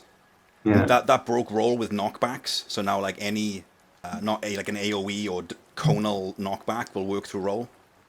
Yeah. I don't know why that happened as well. But that's like super bad for operatives. It's really bad. But the thing with this as well is these inconsistencies, like the for example the one you just said with the net. Yeah, we are told consistently that anything that isn't on a patch note is a bug. So bearing that in mind, the game must be like arachnophobia, it's just full of them. Yeah, but I think then again, it's often demand. Like honestly, the game is at a point where they are willing to produce more content. But why are they doing that? It must be because people are still investing money. So if people are still investing money, you would want people to keep spending money on the game to keep it interesting, right? Yeah. So why not just listen to the community who is willing, who's like basically there? Man, as we talk, I believe it could still be a gold mine. Like you got people willing to say, "Here, take my money, but please improve the game." I tell you what, right? Let me give you an example. You know what I mean? Shaq. Yeah, look at World of Warcraft. Because when they did the last expansion, there was like millions of people playing that. Didn't they have something like 11 million subs for the last expansion, or 10 million? I know it tanked down really quickly, but those people want to play an MMO. Exactly. Thank you very much. They left WoW. So it's not a WoW thing that's keeping them there, because they unsubbed. That was the whole problem. They went from like 11 million down to like 5 million or whatever it is, or whatever the post was. That's a lot of people displaced looking for a game. I don't understand why you can make the argument there's no market for this, because there's clearly a massive market. Yeah, I agree. I totally agree. I mean, most of us, you got almost 200 people watching the stream, so there is definitely a community there. And most of us, like the ones being dedicated to the game, are playing mostly every day, at least for a couple of hours. So the community not listening, not the community, the devs not listening to the community is the most counterproductive thing, economically speaking, you could do when... I agree, man. I agree. And I've dealt with feedback a lot professionally as well. And it's one of those things that if you get it wrong, you can do some severe damage without even realizing it. I kind of wonder... Sorry. Yeah. Oh, go ahead. Go ahead, you can finish. There was a post before from the guy who did all the statistics with them all on there, and I'm just wondering what kind of level of analysis they're doing, because it seems the reason they gave. Let me give you the classic example. Yeah, the reason they gave for removing 8s was we put in 4s. There's 10 8s teams, so we'll have 20 4s teams. Like that's such base thinking. I find it hard to believe anyone who does that for a living wouldn't go above that level. It's like, well, maybe these people who've just all transferred and spent hundreds of pounds to transfer will be a little bit annoyed we removed the game mode they literally transferred for. And then everything just went to shit, And it continues going on like that. They're habitual symptom treaters whilst ignoring the problem. Like the thing I found really depressing, that's why I somewhat agree without wanting to become pessimistic either with Krea, is that these changes are easy to implement. Like, it's so I mean, frustrating. it Though, that's the thing. shouldn't, I know, but it shouldn't be like, it should be reasonably enough to assume that the devs of a game care about the opinion of their community, especially if the whole, or like let's say 80% of the community agrees on a bug. Then why don't change it with the next patch? Why leave that bug for 3 years going? Like that's a monstrosity if you ask me. In terms I was of gonna say, a manpower thing. if Yeah. anyone plays, I don't know if any of you guys play Hearthstone, but Me I and know on the Nightrain play main Hearthstone. We Hearthstone, arena I do. buddies. Yeah. yeah. So on the main Hearthstone subreddit, they have that. I don't know if you guys know about the GitHub. It's literally just a huge Yeah. list, dude, of bugs. Yeah, I almost wonder if we did something like that for SWTOR. Someone Because did one a while ago. did they? Someone- Because I yeah, know yeah. I know the devs for Hearthstone actually look at that. They look at that document and they scratch things off one by one. You know, and sure, like it takes time for them to do it, but at least they like. I think it was what Mike. I can't remember his name. One of the devs, but anyway, he acknowledged, yeah, we scratch stuff off the list. You know, whenever we can fix stuff on that list, we do it. I kind of wonder if that would help the SWTOR devs if they can see like an actually a good itemized point. Well, list this of is things easy that to are do. wrong. This is actually easy to do. We all know these bugs. We can just list them Yeah, very exactly, quickly. exactly. I think there's There too would many And then for they this, just scratch isn't it there? off. Yeah, but but it's at least I it still gives don't them think a so, reference point, you actually. know. Yeah. Let me see if I Gives can us find somewhere to this. start. Let me just see if I can find this thread quickly because someone did like a master list of bugs. We just need to keep it somewhere. Yeah, keep it somewhere easily accessible and just keep like And make maybe it like tweet it to them or upvoted by exactly, and like put it on every streams as we told streamers stream for one day, and that just help the community upvote this one to make some changes possible. You know, because I feel at this point the game is only gonna improve from the community Or side. we can spam this to Mike B. Otherwise, I don't think the game is gonna improve much. I think this one is for honestly, different at this things than point. PvP, but someone did. I can't see on the first page, but someone did a Let me big check that feedback link. post where they were yeah, that's talking what we about need. all of the things That's what we like need, roll and man. That's whatever. the right, Yeah. exactly. That's the perfect See, attitude with the yeah. patch and everything. You know, that's hard work put into that with YouTube. Oh, videos. absolutely, yeah, and that's effort in there. So absolutely. I just props to that guy for putting in the work, man. And that was done Yeah, the only a problem is month that ago. That this post is is only not for even a CM. month ago old, dude. And how many views did it got? I don't know. Let's see. Is Don't that know. actually? There's one Yeah. before that as well. I don't want to spend too much time digging for it, but Yeah, it's but definitely at least on there. that droid, that death droid answered. So I mean, that in itself is a good thing. I think that's the general attitude the community should have. You know, it's these things that make changes possible, even if the changes are little. They seem little on a smaller scale. Yeah. In the end, it changes the quality of the game quite a lot. Yep. Okay. So yeah. So what we'd like to see is more from the devs. We'd like to see them more. We want to get our boy Mike B. Definitely. So why don't we do an open invitation here, right? I mean, we're all various qualities of ranked player here. Yeah. So why don't we do? I want you to have like a stand-in offer. If they ever want to do a PvP stream, they can tag along with any of us, and we can do whatever type of PvP they want. You can do team ranked. You could get you with 3 best players and the dev, and then see whether you can carry them or not. Or you could do reg matches or whatever it is. I know in the past when they've tried to do PvP stuff, they just get camped in whatever it is. But I mean, you can bypass that by bringing some boys with you. You know what I mean?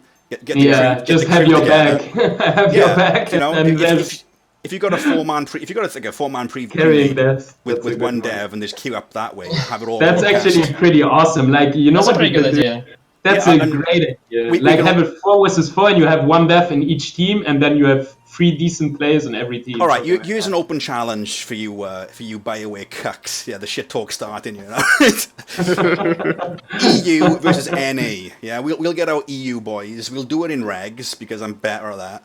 And there's more people in there. Get your best team of 4. Are you drinking another bottle of wine? Yeah, exactly. And we get drunk together with the Jesus, devs. yeah, If that we'll- isn't we'll- going to make them our friends, then I don't know. We'll get drunk. We'll keep it PG-13, so it's appropriate content, and we can discuss the different things that are going on. You know. You know, I think that's a good attitude to have. That's why I really enjoyed you inviting me.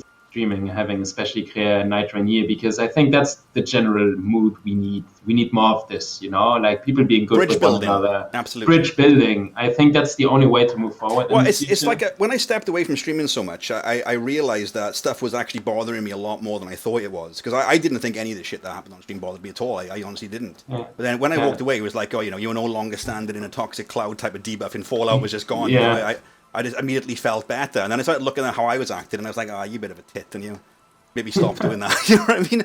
So I started thinking more. I even unbanned Gibbs in my chat today, man. Can you imagine?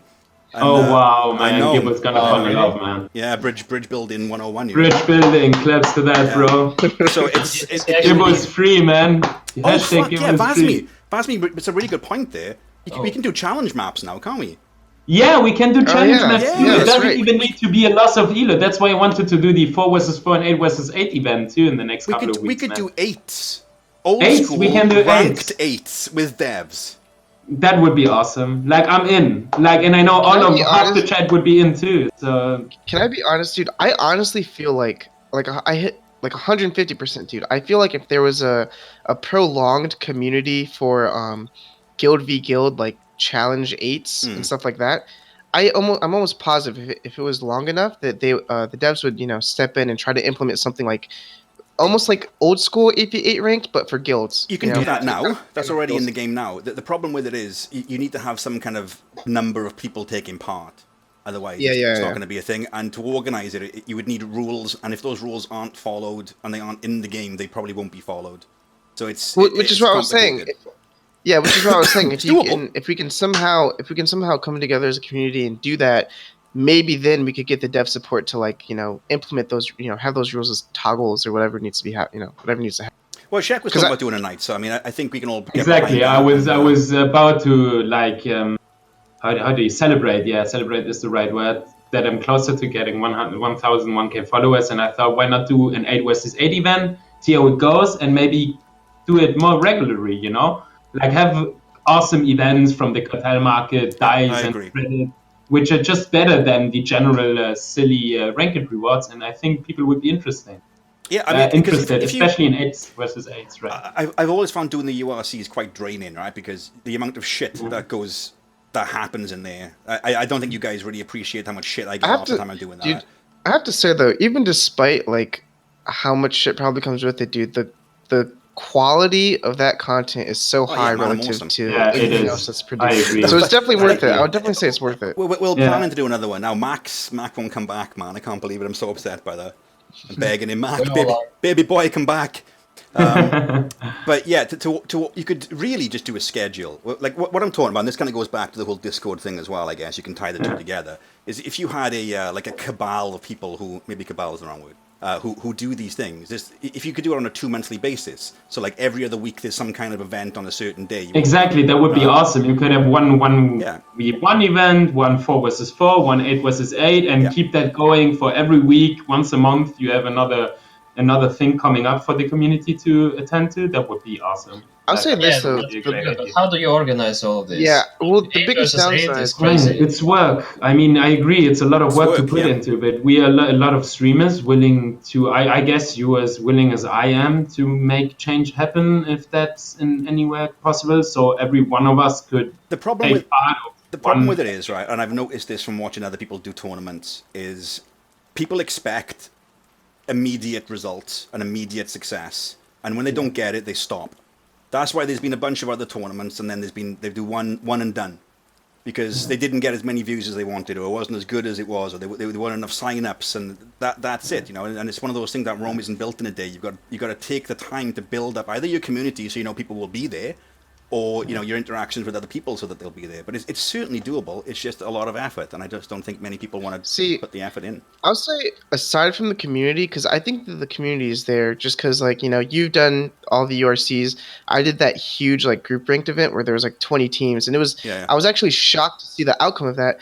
I think the evidence shows that someone who is willing to put forth the effort to get that together, I agree. and actually does it, well, it'll turn out well. But yeah, I agree. I need to if say, you build it, they will come.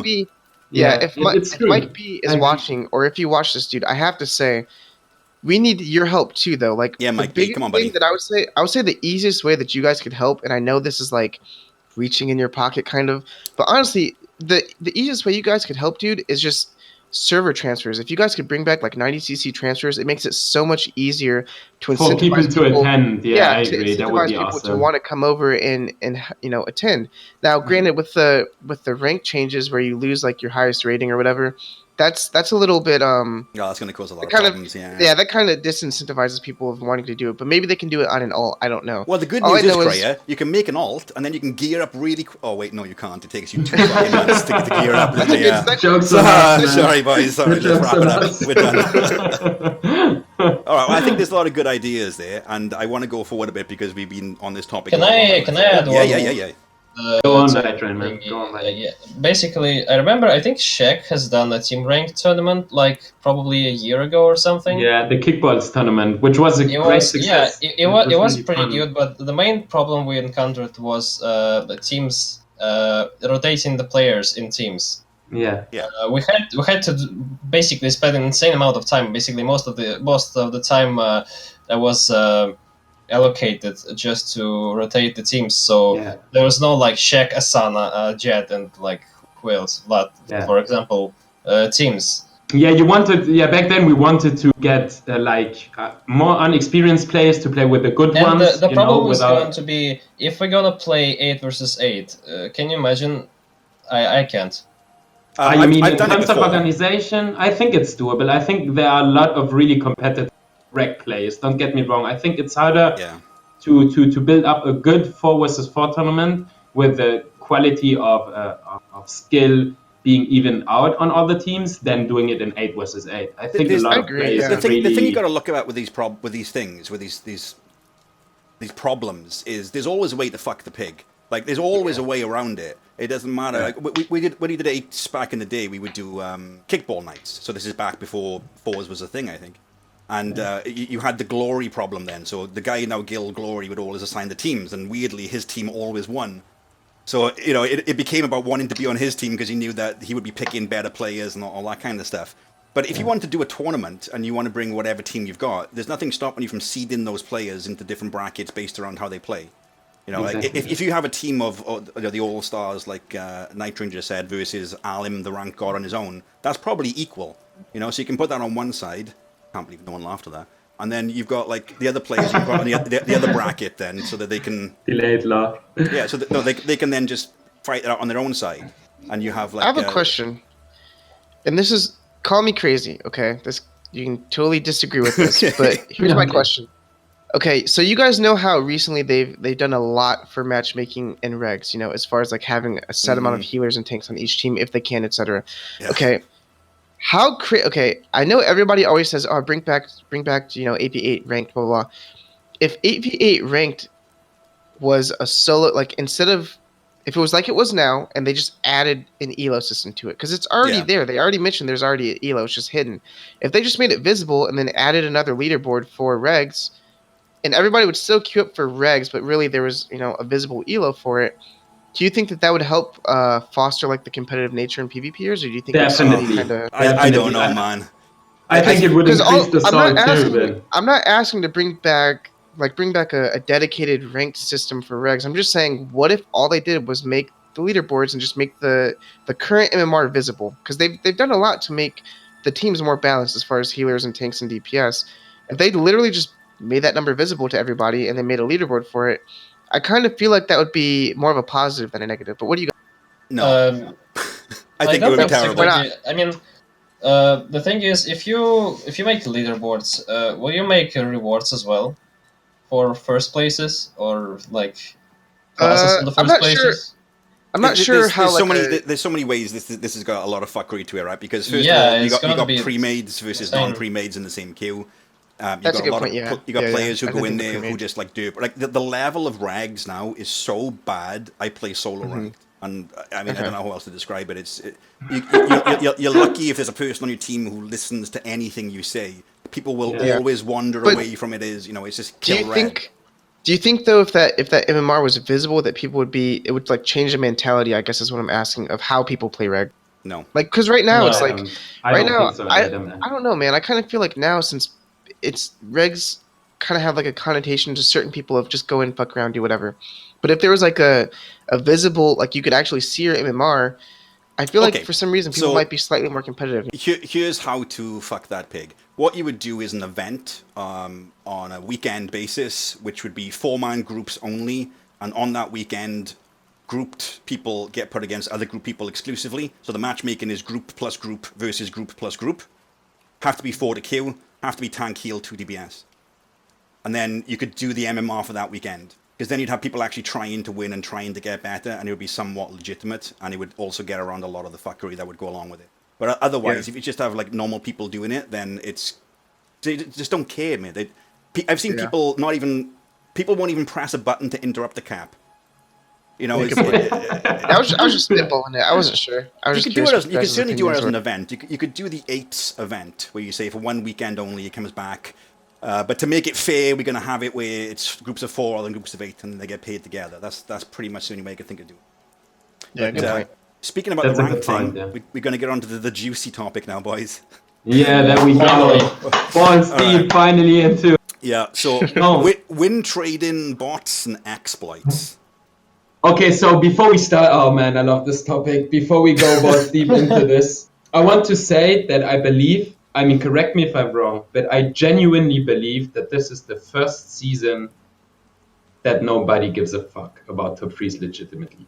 I think that a lot of new players are engaging and are trying to improve themselves because the general attitude towards the top 3 rewards, due to the nature of them being absolutely irrelevant at this point, and I guess most of the high-rated players will agree, is since those players are not as toxic anymore in grinding them, newer players are like more welcomed in ranked, if that makes any sense. Correct me if I'm wrong, that though. makes sense. So, like I'm saying, is that for example, I couldn't care less about if I see someone having a top 3 or not. Like, it's GG. Like, I'm always going to say, hey, props, mad respect to you, bro, for grinding it. If it's legit, you took the time, you invested the time, you put in the effort, you struggled, GG, man. And if it's someone else cheated it, then unfortunately for that legit guy, it puts him on the same scale somewhat. No, it's not the time yet. People will start carrying.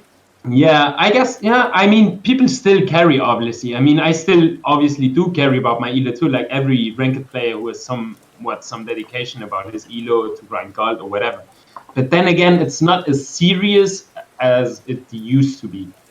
And Well, I think it's I kinda partially agree with because a lot of win traders got the title. That's why it kind of exactly, because but on one side, I think they've got a positive response. Like, Yeah, the secret is out now, isn't it? People know that the people walking around doing all this, Billy Big Dick stuff are actually exactly, shit, yeah. so. Everybody knows who the win traders and cheaters are, and since the devs didn't do anything about it, it's out of our control as community. Expect obviously writing reports, but which don't change anything. I think either you stop at that point or you keep playing and accept the conditions the queue is in. Yeah.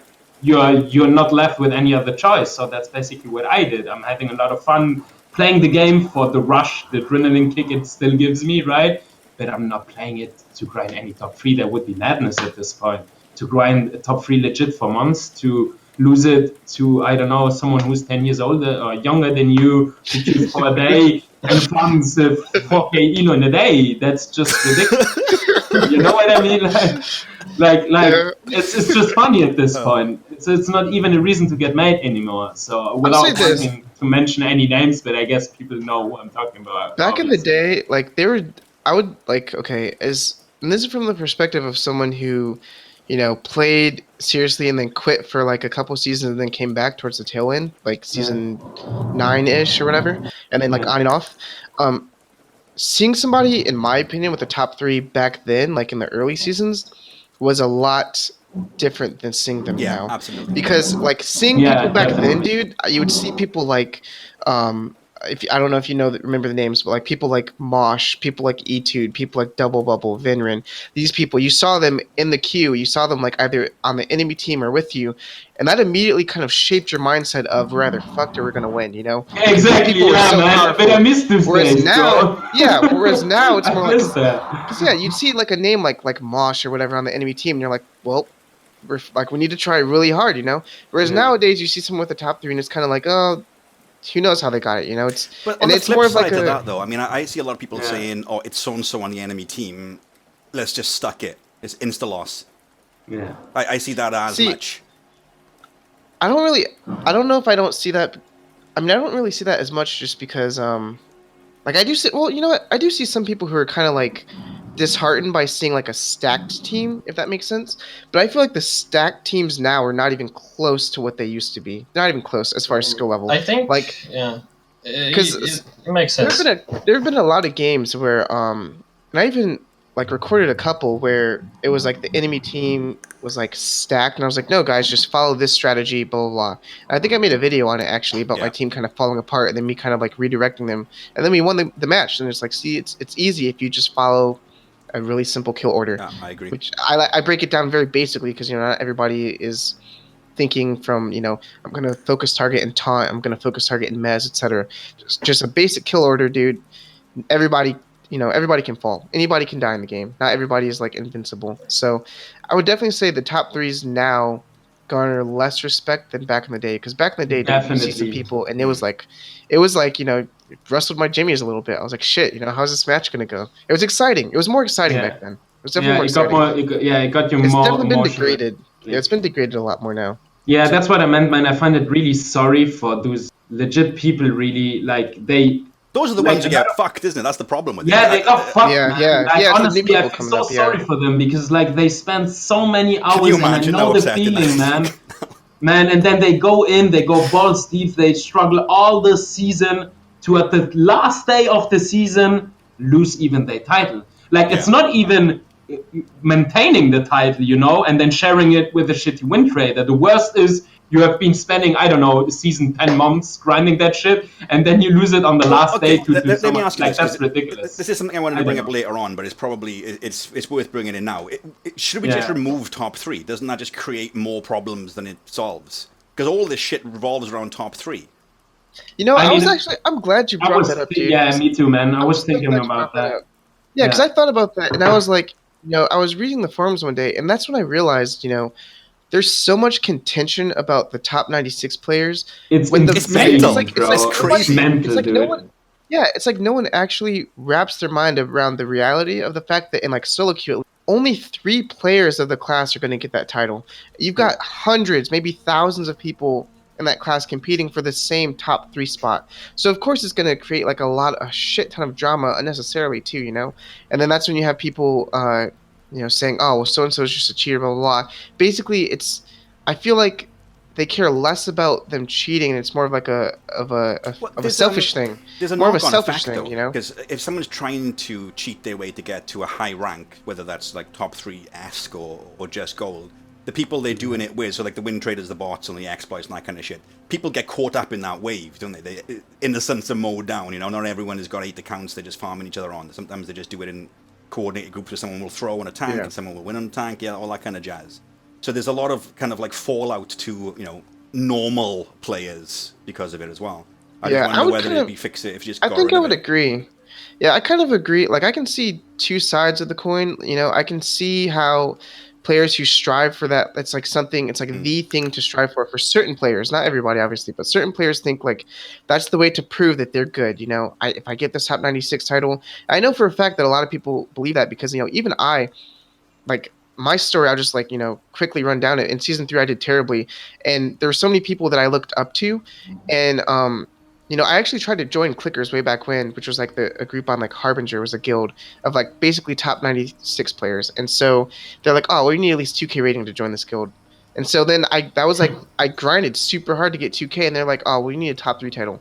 So then season 4, I grinded super hard for a top 3 title. And so like that was like my driving factor was that shiny thing, you know, the shiny thing at the end.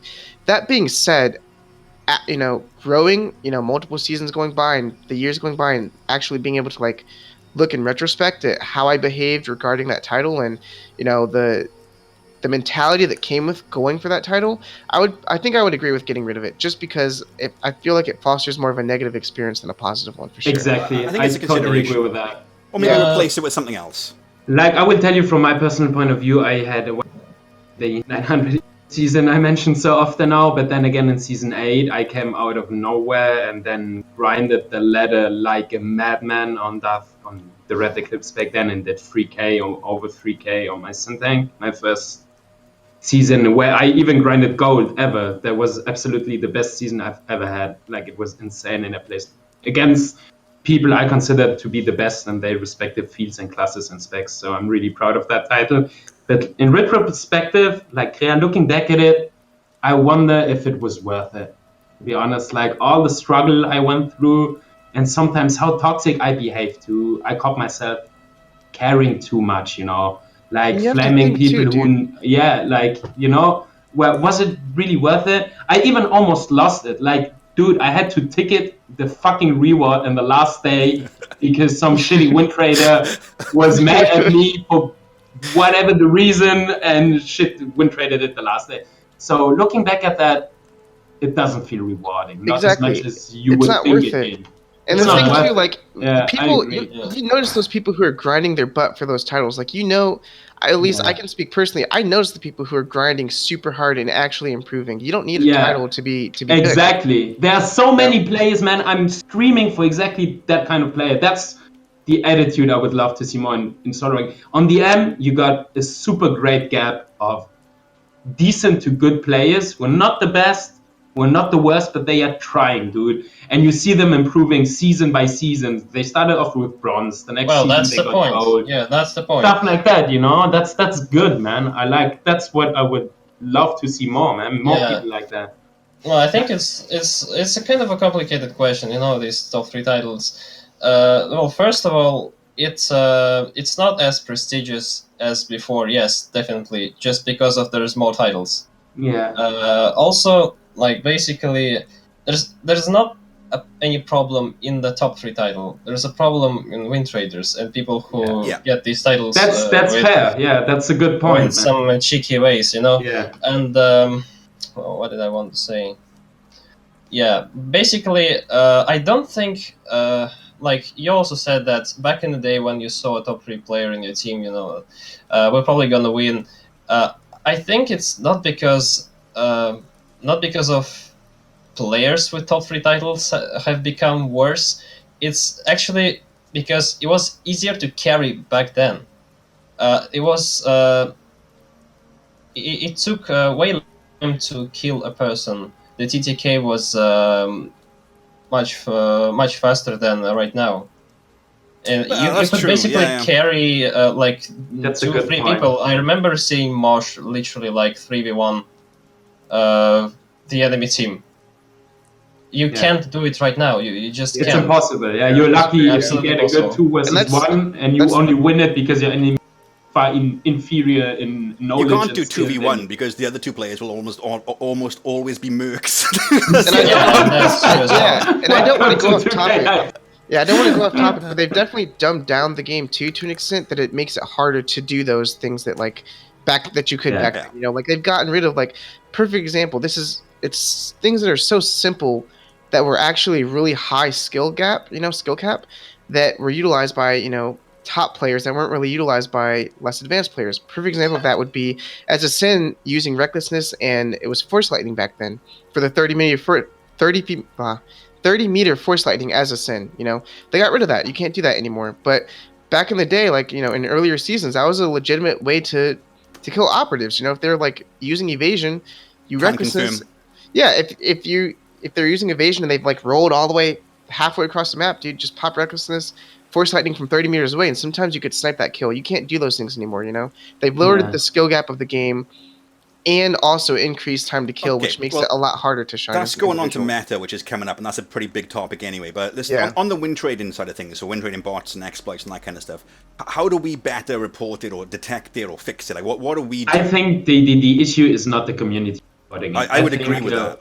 Yeah, I think that at this point, all and every single ranked player in this game knows who's win trading and who's not. It's so obvious, it's ridiculous at this point. But I don't even understand how they don't detect it. See, that's I mean, would they need to detect it at this point? I mean, if 200 people report, like you can call me Gestapo and bullshit now, but if 200 people, you know what I mean? Like, if 200 people report the exact same player changing names and then re-reporting him with the changed name and stuff, and he gets no punishment whatsoever. That's ridiculous. Yeah, he should be investigated at least. Dude, that's the biggest fuck you as a dev you could give the community. But the problem I've got with this is, I know TMG spoke with Mike B on the weekend, and he was saying they are banning loads of players, and they've banned everyone who cheated. But I added people to like my friends list who used fly hacks. They weren't banned. They're still there. Yeah. Yeah. You know, there's people I know who reported with like evidence, you know, with video evidence. You know what I never understood? Nothing happened. What I never understood, sorry for interrupting you here, Snake, is that why is it so hard for the devs in Tor to implement an anti-cheat engine? It's a thing that's been in MMOs for years. It's not like they need to invent the wheel, you know? Just copy-paste it from WoW and implement it in SVTOR. It happens in WoW as well. It's not. Yeah, it's it does, but not to that extent. No, it does. It's in, you couldn't. The last time I looked, going back to WoW, I wanted to play ranked war zones in WoW, so the 10v10 war zones, and apparently the entire thing was just run by Russians doing fly hacks. For like months, that's pretty sad. But then again, you know, it's always blame Russians. It's fucking Nightrain. Sort your people out. But I mean, it's doable. It's not like we expect some great change to the engine or the mechanics or whatever. I don't know. It's just implement an anti-cheat engine, and that would solve so many issues. Well, let's assume they can't implement an anti-cheat engine, because I would imagine... For whatever the reason. Okay, well then at least listen to the tickets people write, because that didn't happen. Like, I don't know. I mean, in my opinion, I love the game because I love the game, right? But if I wasn't as passionate about SVTOR, I would have quit it after the end of the last season.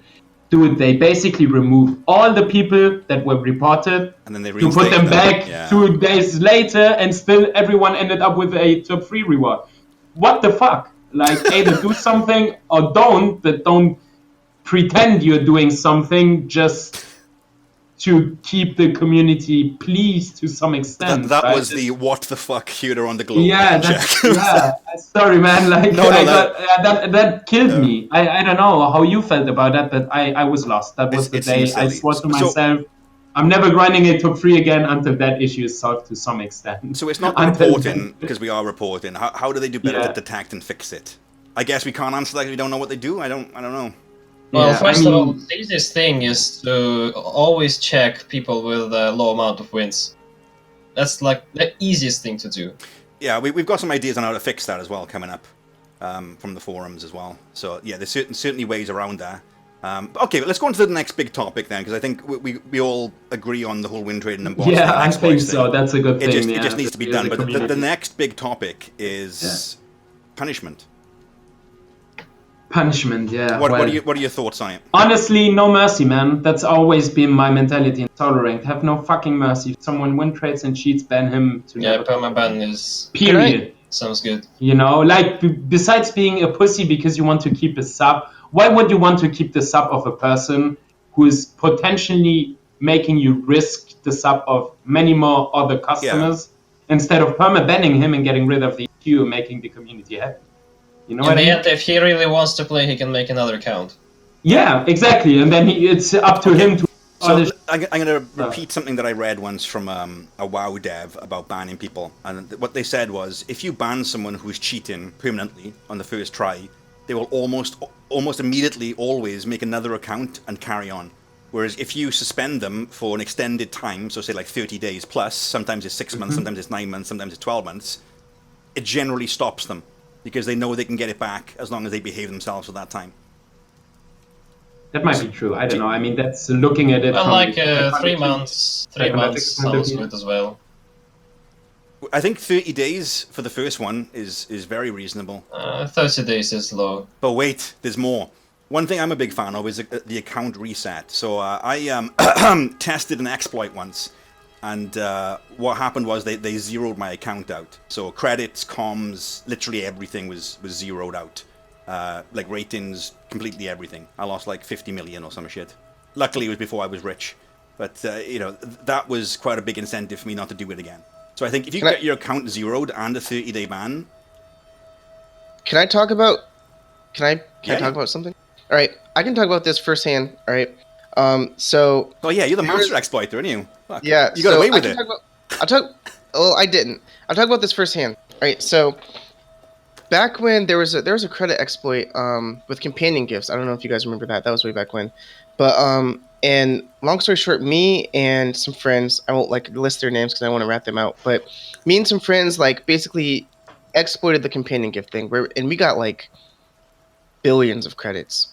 Billions. It was really easy to, because one of my friends was good with like automating, and so he made basically a bot to continuously buy companion gifts and then sell them for just, we made billions of credits. Anyway, long story short, we ended up getting banned, okay? And it was a 7-day ban, and on top of that, they wiped everything.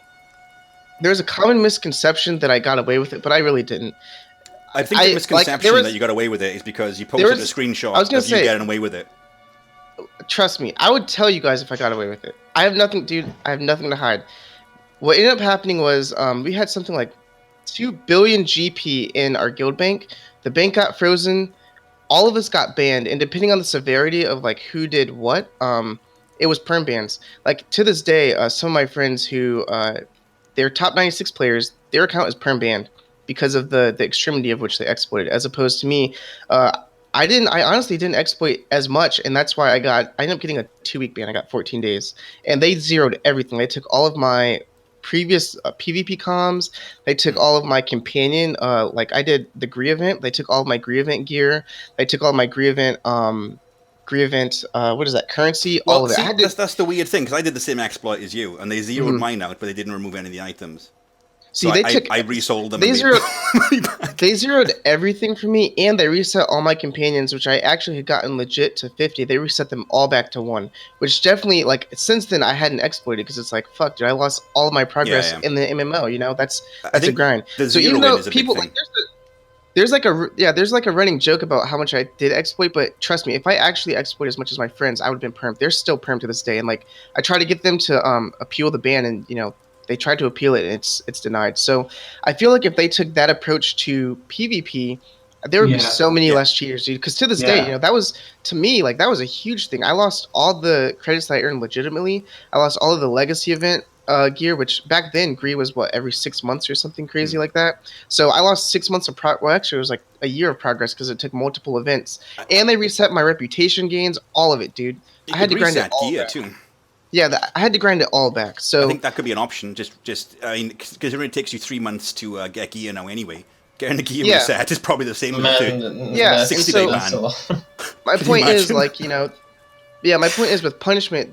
I think if they punish people as much as they did for PvP exploits as they did for just random credit exploits, which affect the economy, it would be overall better. Because I totally learned my lesson. I didn't do it again because I lost so much. I lost hundreds of hours of time.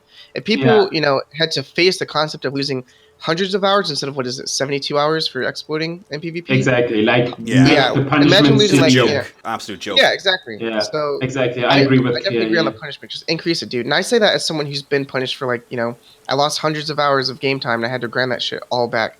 I fully support that. I fully support it because I would never, personally, I would never do it again. And I feel like other people in PvP would feel the same if they lost 500 hours of their account, 500 hours of progress, grinding Krea event. A lot of people would never come back. Yeah, and that too. If cheaters don't come back, dude, that's good. That's better. Yeah, that's good for everybody. I agree. Well, resetting the gear is actually a good idea.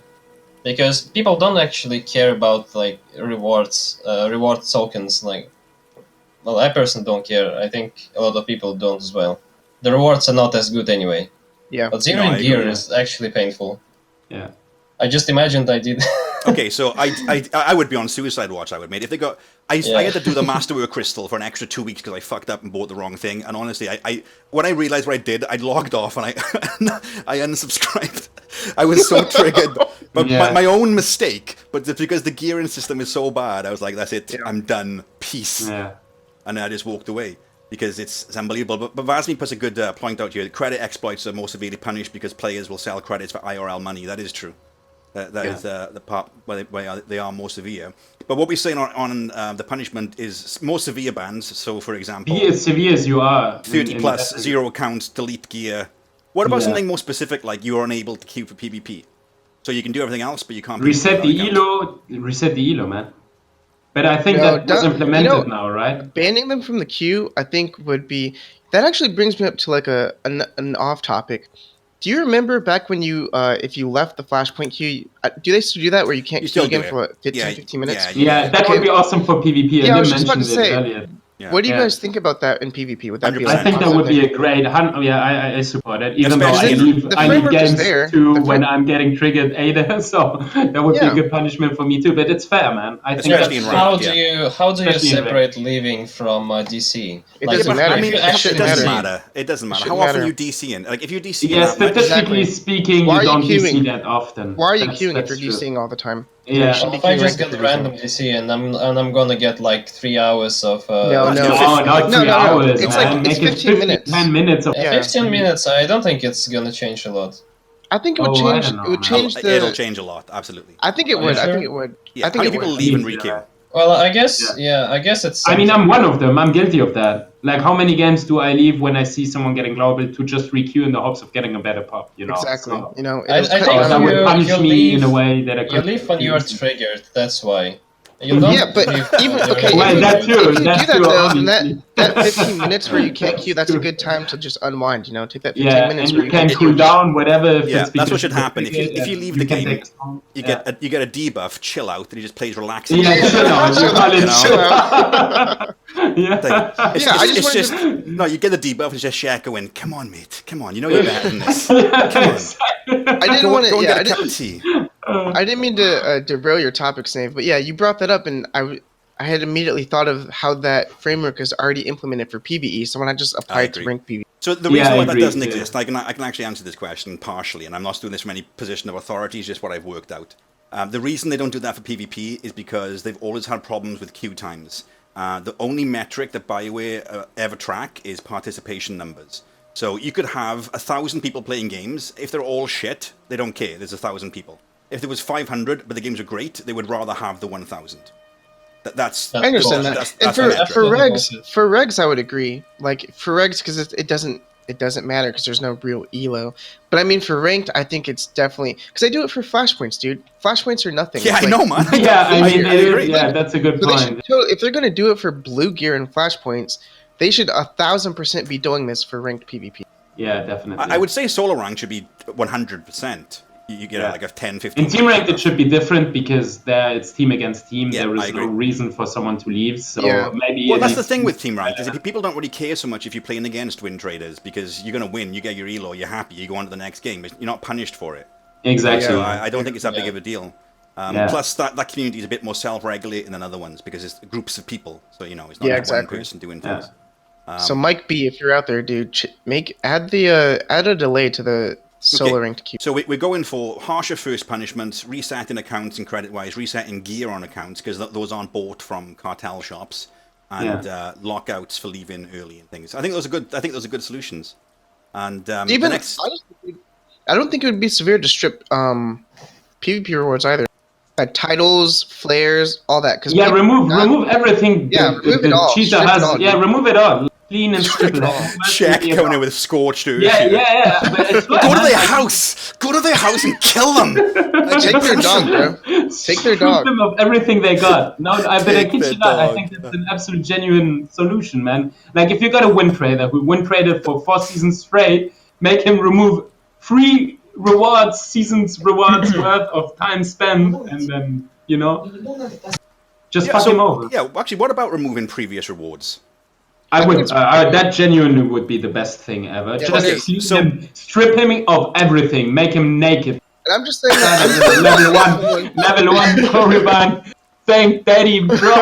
Something like that. Oh god. I'm saying that because I'm saying that as someone who did lose all that stuff because I lost stuff that wasn't even related to the credit exploit. It had nothing to do with it. I still lost like reputation grinds and like Gree gear that had nothing to do with companion gifts. I lost all that stuff, and it was definitely a contributing factor to not wanting to do it again. When when nothing is safe, Yeah. you're going to be a lot more hesitant to do something. Exactly. Yeah. I agree. Cool. I mean, that all makes a lot of sense. How do you feel about like the jokey punishments then? I know some games do like dunce hats or you have the flare, the cheater, or that kind of stuff. I don't think they'll care. I don't like They won't it. care. I don't like it because I think it rewards the behavior. Like you Yeah, want 'cause to it's get the like title, It's another one of those exclusive things that not many people have. So I'm it's infamous. like it's almost something that people Yeah. aim. Yeah. Okay. So the next thing I wanted to go on to, and this is another contentious topic, is incentives for ranked. So you got mats in solo ranked, mats in team ranked. Do you think they should be a remove or rework? I think a rework. I think the mats in itself, I know a lot of people complain, but mats in ranked in general produce two really positive things. The first one being solo ranked being much more lively. You get instant pops now, even if the average play is worse, fair enough. But I prefer having a game with worse plays than waiting half an hour to get a pop and then having one lever, you know? Yeah. Then I would prefer having pops more frequently with maybe people who are less experienced that then have the possibility to have more games going on, because that's the main reason I play, right? To keep the games going. And the second reason was Team Rank was alive. Dude, when was Team Rank ever this alive? Yeah, And I then think Season 9. Team I've Ranked. never seen something like that in Team Rank ever. Team And rank since removal was they really changed, bad. yeah, dude, since they implemented that new world quest where you can kill 2 world bosses in 10 minutes instead of farming like mats for half an hour, Team Rank died. From one patch to the other, it simply died. Because the thing with solo ranked is I can understand why people might not want them in there, but team ranked, it's like win-win for everyone. If you just want to die quickly, then you can get in and get farmed. The teams who want to play properly will farm you. Everyone is happy with that situation. Yeah, because everybody's agreeing to the same outcome, if that makes sense. Which, in a way, it sounds like win trading, but it's not, because everybody on the team has the same. What I mean to say, let me rephrase that, so it doesn't sound so bad. Everyone has the same mentality of what to expect going into a team ranked match, as opposed to a solo ranked match. And so I feel like it's a contentious topic, because personally, I believe that mats in solo ranked it's a symptom of a problem that could be fixed by fixing something else entirely, which is if they got rid of, it's the gearing system, basically. The fucking gearing system. It's the gearing system. We're back at it again. I am of the belief that if they fix the gearing system, they will be, less reliant on mats. Well, we can just all thank Ben fucked up Anthem Irvin for this one as well. I think the topic where you are heading is basically back, because that's what we're talking about. Yeah, expertise is definitely a thing that's coming. I think expertise removal was one of those, like I said before, a baseline of analysis. Because the problem you've got with PvP gear and PvE gear being the same thing is you have to time gate it to the same time gate, and PvE has to be slow to gear, otherwise you blow out the content and you won't do it. Exactly. So you end up with PvPers being forced to do shit they don't want, or to do it for too long, and really they don't. I don't want to go to Osis every fucking day. I agree. I absolutely agree. I know there's a lot agency. I know there's a lot of debate on the expertise system, whether it's good, whether it's bad, etc. Honestly, well, I mean, there's some people who believe it's good, some people who believe it's bad. In my opinion, I know there's quite a few MMOs who do the no gear thing, where it's all equalized, and with BioWare, it gives me a headache, because they have bolster. If they just fix bolster, it could be the equalized gearing system, which takes away. And there's some good things and bad things, or like it takes away the grind, which some people actually enjoy the grind of grinding PvP and getting a secondary reward of gear. That makes sense. I'm not trying to, I know that there are people who like that treadmill. That being said, like Snave made the best possible point to this. PvP will never be equal in gearing to PvE, because PvE is locked behind like an artificial difficulty. Okay, you do story mode. Then from story mode, you farm the gear. Once you get enough gear, you can pass the DPS checks in hard mode.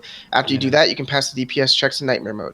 That doesn't exist for PvP, and because of that, they have to add like artificial hoops to jump through to kind of elongate that grind, which just makes it worse for dedicated PvPers, because then they still want to be competitive, but they can't have top gear, as opposed to like Jimmy Two Shoes over here has like the best possible gear, but they're not necessarily the best player. But sometimes they can output more physical damage, like raw burst, than you can, because they've done the PvE stuff. That's why personally I'm a fan of just equalizing gear with bolster. But I have no problem with flat gear. I think flat gear is a good idea. The problem with it is they want treadmills for people to be on. Like, if you look at the way they're moving it now, I mean, I know Papa Keith used to work for WoW, and they're moving it like full Skinner box now, where they're trying to get you to repeat the same behaviors each day to get you into that pattern of, ooh, look, a piece of candy. Ooh, every single day you do the same thing or something similar. Yeah, it doesn't feel rewarding. Yeah, it isn't rewarding, but it's active as fuck, Shaq. Like, I mean, people are always queuing to do the world bosses. There's always groups going. I know. It's continuously going. I know. But all I'm saying is, if you had a separate platform of gear just for PvP, because I don't think flat gear is an option, like expertise, and then you bolster to be just below the highest possible level. So, I mean, Yeah. Bolster's 252 at the moment, isn't it? 252 and 258, top one. Yeah, So it should be 252 and 258, yeah. But bolster to like 254, 256. I mean, I don't want to have a gear advantage, and I don't want my team to have a gear disadvantage. Because someone is Exactly, just yeah, going have a into it, fair you and know? straight game. That would So, be like, nice. In my opinion, it should be like Datacrons, dude. Datacrons is the perfect example of how, in my opinion, stats should work. A player who has done all the Datacrons versus a player who hasn't, it's such a minimal difference, but it's still Yeah. enough of a difference that it's worth doing, okay? It's not Exactly, huge that's a good where it's point, game actually. breaking, It's well but it's played. enough that it's like there's incentive to go out and find those Datacrons, you know? Yeah. They should. I wish it was like that. Datacrons is, in my opinion, the perfect example of how to do it. You know, it's enough incentive to want, you know, make you want to go out for that extra little edge, but it's Yeah. also not too much that it's like, well, fuck, I haven't done my Datacrons, I may as well not compete. You know, so if they could find the middle ground, similar to Datacrons, even companion, what is it, the companion buffs, right?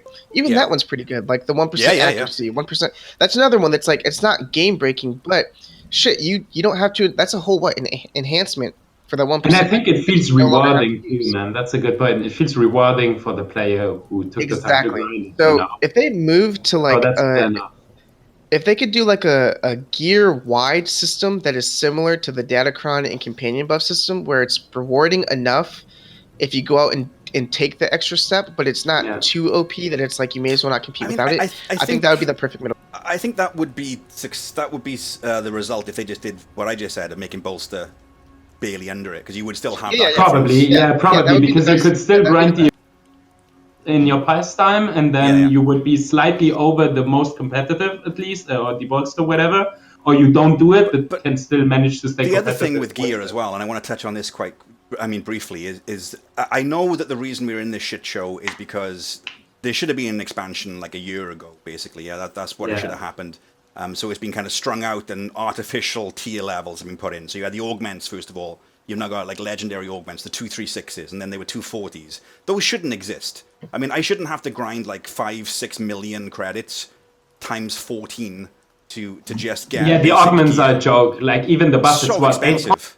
Well, how much is it? 5 or 8 points per stat? It's ridiculous. Oh, it's not much. It's ridiculous. But It's even not the cheap worth it. ones, even the 236 ones are what, like Yeah, 3 million?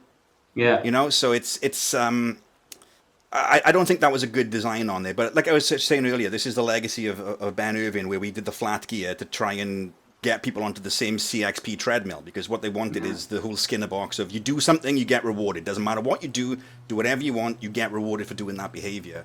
And unfortunately, they didn't think through what the fuck would happen when that went live, and it's massively ruined everything. But I would be amazed if expertise doesn't make a comeback in some way, shape, or form. Well, Mike talked about it in one of the posts, right? If bringing PvP gear in some way or another related to unassembling components, or what if not, and whatever, was a good idea. I think the greatest thing that could happen to us, because it's mainly PvP podcast in this scenario, would be to really, like in WoW, they did it a couple of years ago, like separate PvE from PvP completely. Yeah. Build in a PvP gear to grind through PvP if you want, not bound to unassembled components, but make it like back in the past, PvP tokens you earn by doing regs and rank, right? Yeah. And give us another utility tree, because like the that would be amazing. Yeah, because like the fundamental topic I see coming up a lot when discussing meta changes, and that's mostly the excuse BioWare has had as keeping for the past 2 years, is basically we're not making changes because if we twerk around in PvP, we're changing too much in PvE. Well, then separate the meta, man. I mean, that shouldn't be too I don't buy that complicated, as an excuse man. anyway. I mean, there's not... I don't think so either, because the PvE part is relatively, I mean, how many mechanics are there in game that you're afraid to make them them? People can do nightmare content if they know it's peanuts. It's peanuts for the nightmare raiders, right? It's not like buffing an ability by 5% is going to increase so much in terms of PvE, in terms of killing the boss faster. I don't know. No, I think separate talents would be good. That would be awesome. But it's a lot of work, though. Yeah, it is. But then again, Honestly, we're willing to pay. I mean, why not? If they Can I plan ask, another expansion, why not how implement many- that as an idea? Okay, of the three of you here, all right, and the people in the chat too, I just want like a general consensus. How many of you prefer the current utility system compared to the talent trees. Oh my god, that's the topic I wanted to talk about. Man, it's insane you bring it up. Before anyone goes balls deep on this, check. I can see your nips getting stiff there, mate. Yeah, I'm getting excited already. Hybrid specs in this game have always fucked everything for the duration of them existing, with zero exceptions. If you put in the ability to hybrid spec again, it will do exactly the same thing. Honestly. That's what I'm saying. Yeah, that's a good argument. Compare the hybrid. Okay, I'm not gonna lie. I remember the hybrid specs. I'm not saying that they were all hunky dory. Right? I know for a fact. I remember Sork, dude. Hybrid Sork was madness plus heals was fuck. It was hard. It wasn't. But that being said, do you believe? Okay, assuming that they could balance for the potential hybrid specs, maybe like weakening the ability, making either the ability stronger the further up you go to incentivize going further up a specific tree, or even making the more middle of the pack abilities weaker, so that hybrid specs are overall weaker. Do you prefer the talent trees or the current utility system? Definitely the talent trees, because the talent trees give you more room for being creative while two players playing the same spec in class. And that's what I just loved about the game back in the past. I played these in WoW and in this, and I will say honestly, it's effectively irrelevant because one spec will emerge. Go on, sorry, buddy. Yep. Okay. Even like basically, it doesn't change anything. There are some core talents in the skill tree as well. So basically, it becomes slightly more customizable. Yeah, I agree, but in the bigger picture, it's basically the same. Okay, because I understand there would be like meta builds, which is like this is basically the go-to build that outperforms other ones. That's always going to happen no matter what system is used. Period. But that being said, I feel like the if they could balance it properly, which is probably asking a lot, I feel like the diversity between one assassin and the next assassin could be great enough that I feel like maybe the skill could, I don't know, I feel like maybe skill and the unique build of a certain player might shine more than it currently does, because currently I feel like it's more RNG based. I feel like it's more RNG based than skill based right now, but that's the question is if they're gonna do it. I don't think they will. I don't think they will. I was just wondering like what you guys felt. I just think look, every kind of hybridization causes problems. Even right now when like DPS has guard and off heals causes problems, I think it's one of those things where if it can be perfectly balanced, it's a bit like saying if there was world peace, we could do X, Y, and Z. You can do a lot of things when nothing is ever going to go wrong. I just don't think that's a realistic thing that you could. I don't think you can fuck that pig. Basically, I think that's an unfuckable one. If you go back to any game, I can't think of any game or any time I've ever done it. Once a build is built, you go onto a website, you get it, and off you go. You go into Stream Master and off you go. So it's functionally irrelevant, and it causes the potential for a colossal amount of fuckery. So hard no from me on that one, sorry. Okay. I forgot what we were talking about now. What were we on about? Incentives. Oh yeah, so what about, the incentives in solo ranked? What if they just weren't so good? Because currently you get like really good rewards. You get the super duper crystal, the new super duper crystal. In my opinion, there should be more. There should be more rewards and like more choice among the rewards, I mean more crystals, because like okay, is it really good when I'm forced to play Galactic Starfighter when I don't want to do it? When I don't have any upgrades to my ship and it takes insane pain for every single battle. Yeah. I've actually done it. That's a gearing thing, not an incentive thing, though. I think it probably should give less incentive. There should be just more crystals, I think, at all. Nightrain, vote for me. Crystals for everyone. Make it rain. Okay. I mean, I guess I'm more of a purist, I guess, because I've always had like this. Sure, it can be like a naive view. I'm sure it is. Well, I know that it is. I'm not saying that I'm sure it is. I know that it is a naive view. But I've always been a purist in thinking that you should only queue solo ranked or group ranked if that's what you want to do. You shouldn't have to have incentives to want to do that. And so I've always, like, personally, I could care less if it gave 100 crystals or 0 crystals. I would still queue it because that's what I find fun. I feel like it would be the same for if the game went offline and you had like a steady guild who still wanted to run through the operations. There's no incentive to do it. There's nobody else playing. There's no one to compete with. But it's fun. That's why people play games, because it's fun. People play games. I feel like a lot of people have lost sight of the fact that a lot of things in this game should be done because they're fun. You shouldn't need to have an incentive to have fun. If you're having incentives, or rather, if you need an incentive to have fun, are you even actually having fun at that point? That's So I feel like a good I point. don't disagree with that, but I think we've fallen into the whole thing of if there was world peace, everything would be great again. People do that's things true. for A incentives. bit like I guess that, I yeah. guess where I'm going with that though is that okay, compare ranked PvP before they added the mat incentive to after they added it. Okay, yeah, there's It didn't pop it before. pops more. Yeah, it definitely pops more frequently. But look at the quality of the games, and I'm like I said, I'm a purist here in thinking that I would rather have high quality games infrequently than have frequent low quality games, because I can't grow as a player and get better if I'm only beating people who are much lower skill than if I were to Definitely beat agree. But people you, who you are That's a higher matchmaking skill. issue that and a is a system matchmaking issue. Yeah, and Yeah, you Yeah. can't get better and do these things either if there's no pops. Yeah, That's So kind of no a one to it's, chicken play and it's, with egg it's a thing. either. double-edged sword So for sure. Yeah, I think I the do answer think is what Shek just said. There is it's matchmaking. Now this is a big topic, and I'm old, so I'm going to go for a wee. Do you guys want to have a quick chat on matchmaking when I'm gone? So let's start off with the first thing I want to address in matchmaking, which is class stacking. And any thoughts on that one? I'll be right back. class stacking and anything. What do you mean by class stacking? basically like probably like the negatives of Four and marks, positives. no win. Yeah. Oh yeah, okay. So basically, that's an easy way to put it. Well, if I Okay. had to change the meta in any way, I would slightly nerf overperforming specs and slightly buff underperforming specs without necessarily doing like inventing the wheel, right? I'm not saying give Sin DPS Hatred Sin, let's say, because he's Greasy, 3 more DCDs like they did back in the day with Mercs, but give him one DCD or one mechanical DCD, which works in regards to your playstyle, and the same with Mercs. Just nerf See, them by a slight amount, I Just think don't the remove 2 DCDs at the same time.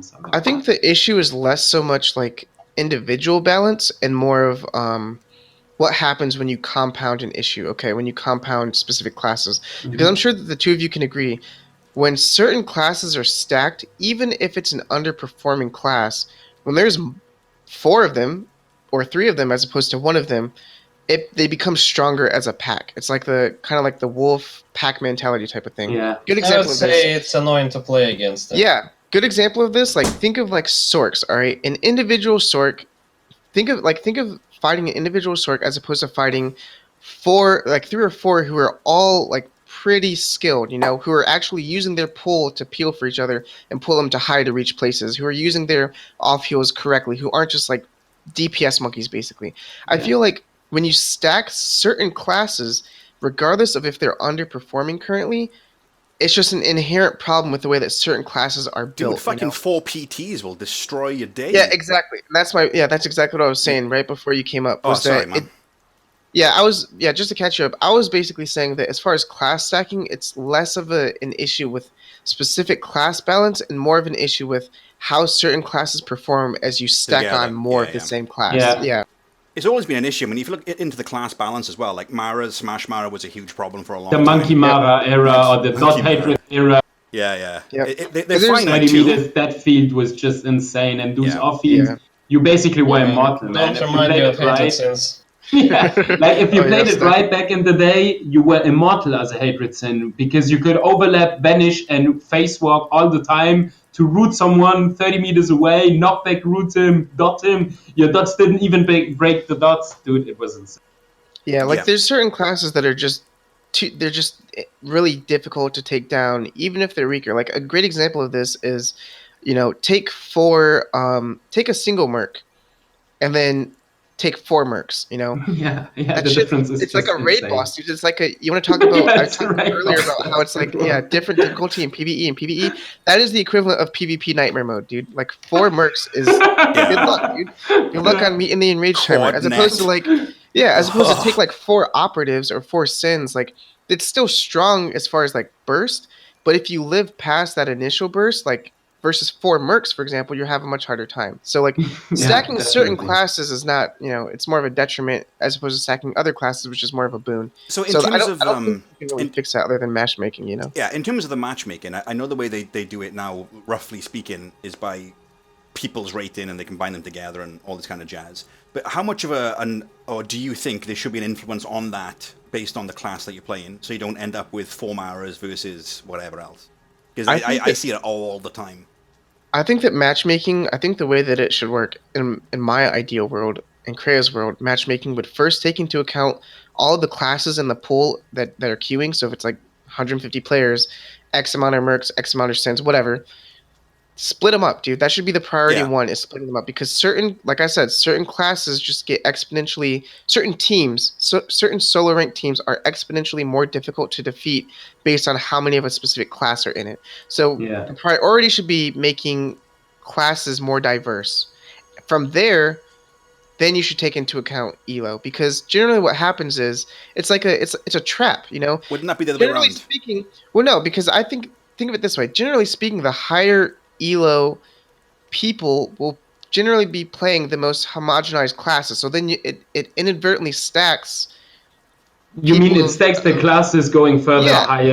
Yeah, basically, exactly. Yeah, That's true. That's a natural consequence. Yeah, the higher you go, you're gonna find OP, people. Yeah, you're gonna find, like, for example, if Merc is Fodom, then obviously more people who are higher rated are going to be mercs than say Mars. So then you're going to get more mercs on the same team. So if they take into account class first and then elo second, I feel like that would fix a lot of issues. That's true. That's a really good that's point. a really good idea also, because like right now the matchmaking kind of punishes you for having high rating, and if you happen to reach high rating with an unperformed class, you will probably not do it as a PT DPS. I felt Sin the DPS really or hard. Jug DPS. You're gonna struggle even more because the game will punish you. And if the classes will be diverse, and only then the elo will be taken into account, I think it will be easier to play. Definitely, because your teammates in turn will just be, you will have more bottom classes more frequently, because what the matchmaking is doing now is that, I swear to God, I say it's 1400, bro. That's like the legit limit, because I can't, 15. Whatever I'm doing, I can't get past 14 or even remotely close to 15. It's impossible, man. I don't know how the others do it. And I think the reason for that is also the matchmaking, the way that it works now, because previously you used to get teams that were relatively clustered, like everyone would be roughly 1400. Now you've got like 1 2K, 1 18K, 1 16. And the thing is, you get like one high. And once you like past 1400, you get with the lower bracket against, because the matchmaking, probably that's assume how it works, faces the people of similar elo against each other. But the issue is that it will like face 1400 players against each other and then divide the 900 elo players on. And that's a shitty game, dude. Like that's gonna end up in people getting triggered. It just comes down to who explodes faster, who gets global faster to win the game. Yeah, the new matchmaking shit the bed, in my opinion, because it's now who has the worst player. That's it. Exactly. Yeah, because when you have like a team of competent players, it's like night and day, dude. I actually have a recorded match that I was doing for I have a YouTube video that's ready to be published, and there's like some clips of me and like it's 2 other like top 96 players who are actually like legitimately good, and then like just a random person. And when I was like breaking down the video, dude, we were all like, I think at the time we were like 1300 rating, and when I looked at the leaderboards to see what the enemy team was at, they were around 13, 14, a little higher. But like we were like throwing guard on each other and then taking it off, because some people just throw it on and leave it there whole match. Throwing it on when we saw a big burst ability coming, taking it off, and then repositioning so that another person could use a knockdown on the Rishi arena. Just mechanics that aren't really used. The little things who make such a big difference in such a scenario, I know, man. Exactly, and so it shows like, it just goes to show that doing it the current way that it is, where it takes kind of like an average, and it could be 3 really good people and then just one person who's like 1 elo to bring the whole team average down, but really the skill level of that team is much higher than the elo implies. The problem I've got with this at the moment, the way the matchmaking is now, is it doesn't really make anyone enjoy the games. That's the unfortunate main reason. The consequence of that. It's the same in regs as well, man. Honestly, I don't know what the fuck they done to that queue, but it's unreal, the games you get now. But it's the same thing in solo rank. Like, if you're a person who's going to go in and get global, that's happened to me a bunch of times, so I'll just use myself. Yeah, to everyone, man. I get global once in a while too. I always embrace it, so that's I don't fun. want to be matched up against players who are brilliant, because I'm going to get destroyed, and my team's going to lose, and that's not fun for me. They've just destroyed me. I mean, stomping is fun every now and then, but that's not what you want consistently. You know, you want to have equally linked players, so you should really be having the whole team should be around a similar elo. Not so just, I think a good example for this is, even because, like, I get always the excuse when I talk about this topic in my stream back then. People changed, or BioWare changed basically the meta, how it worked, because people were complaining for years. Well, the good players get always put in the same team together with good players against the lower elos, right? Yeah. And they basically farm the elo, end up with 2k after 1 week. So that was the case, yeah. But then again, I always bring in and throw in the season 8, man. Season 8 was, I think, the best season I ever took part in terms of skill related I would agree with to that, matchmaking. Let me find you guys. I actually that was awesome. Like, you know, like season 8 was awesome, dude. There was, like, I don't know, I give you names like Katrinka, Nightrain, Jet, Asana, myself, Alim, people like that, Picaro, and people like that queuing every day. And you had different games with different people of high elo brackets, and that was awesome. I think that I actually did like an Excel spreadsheet of breaking down the population per season for like, it was just the top 96 players, and on top of that, it was also the total amount of players that participated in that season. I'm gonna have to link the spreadsheet in the chat for you guys, but it was crazy. I think season 8 was either the first or second largest amount of people queuing in the game. I think the largest either before that was season like 2 or 3 or something like that. I'd have to find it. No? But season 8, I'm gonna have to find it. Let me look for it. Are you sure but that's I have right? it. Yeah, let me bring up the spreadsheet. Actually, was season 8 when Mero had 20 accounts, because he might be making up most of those players. Season 8 was awesome, because I think, that might be the players. I feel a lot of the time now, and maybe I'm not in a position to talk about this because I'm not the greatest at ranked, right? But I feel a lot of the time games are done before the screen even loads. Exactly, thank you. That's because that's the case. They are decided by not only skill, but the classes you end up with. Yeah, because you know what I found utterly ridiculous is how in the world is gonna someone who's 1400 end up statistically speaking more often with one who's 900, considering that 900 guy statistically speaking is probably playing an underperforming com because he ended up down there, not only due to skill, right? So that's ridiculous. So the higher you grind, not only the worse your teammates getting, but the worse the matchmaking in your favor is getting. So it's a double fuckery right there. So I guess that's the main reason that the last past seasons the elo hasn't been all that high, because it's impossible to climb in that regards. So with the with the matchmaking side of things, I think, was it this season or was it the season before is when they changed it, didn't it? To be like, it was previous one. Yeah. The previous one, it was implemented. So we're all favourable towards the old system. Definitely. Yeah. Oh man, definitely. I prefer losing one game with 3. So let me ask you this question here. Definitely, you can go back to the old elo system, but every game now takes 10 minutes to pop. I would go take. Yeah, I take it as well. Well, man, the quality of the games would be so much higher, man. The quality of the games would be insane. I remember back in season 4 when I was at, Definitely, I believe my peak before I started losing, I was at 3,000. It was 3,000 even in season 4, and it took me, I believe it was 25 minutes per pop, dude. And then if I would lose like 20 to 25 elo, and if I won, I would win like 10 to 11, 10 to 12. It was miserable, dude, but I still queued because it was so much fun. 25 minutes, dude, for a pop. It was, and that was back in season 4 when the population was a little bit bigger than now. So with the whole matchmaking side of things, does anyone, should low-rated players, the way that it works now, where you got like 900, 14, 16, 2K, whatever, should those matches exist? Or should it just be like, you have essentially gold, silver, and bronze queues?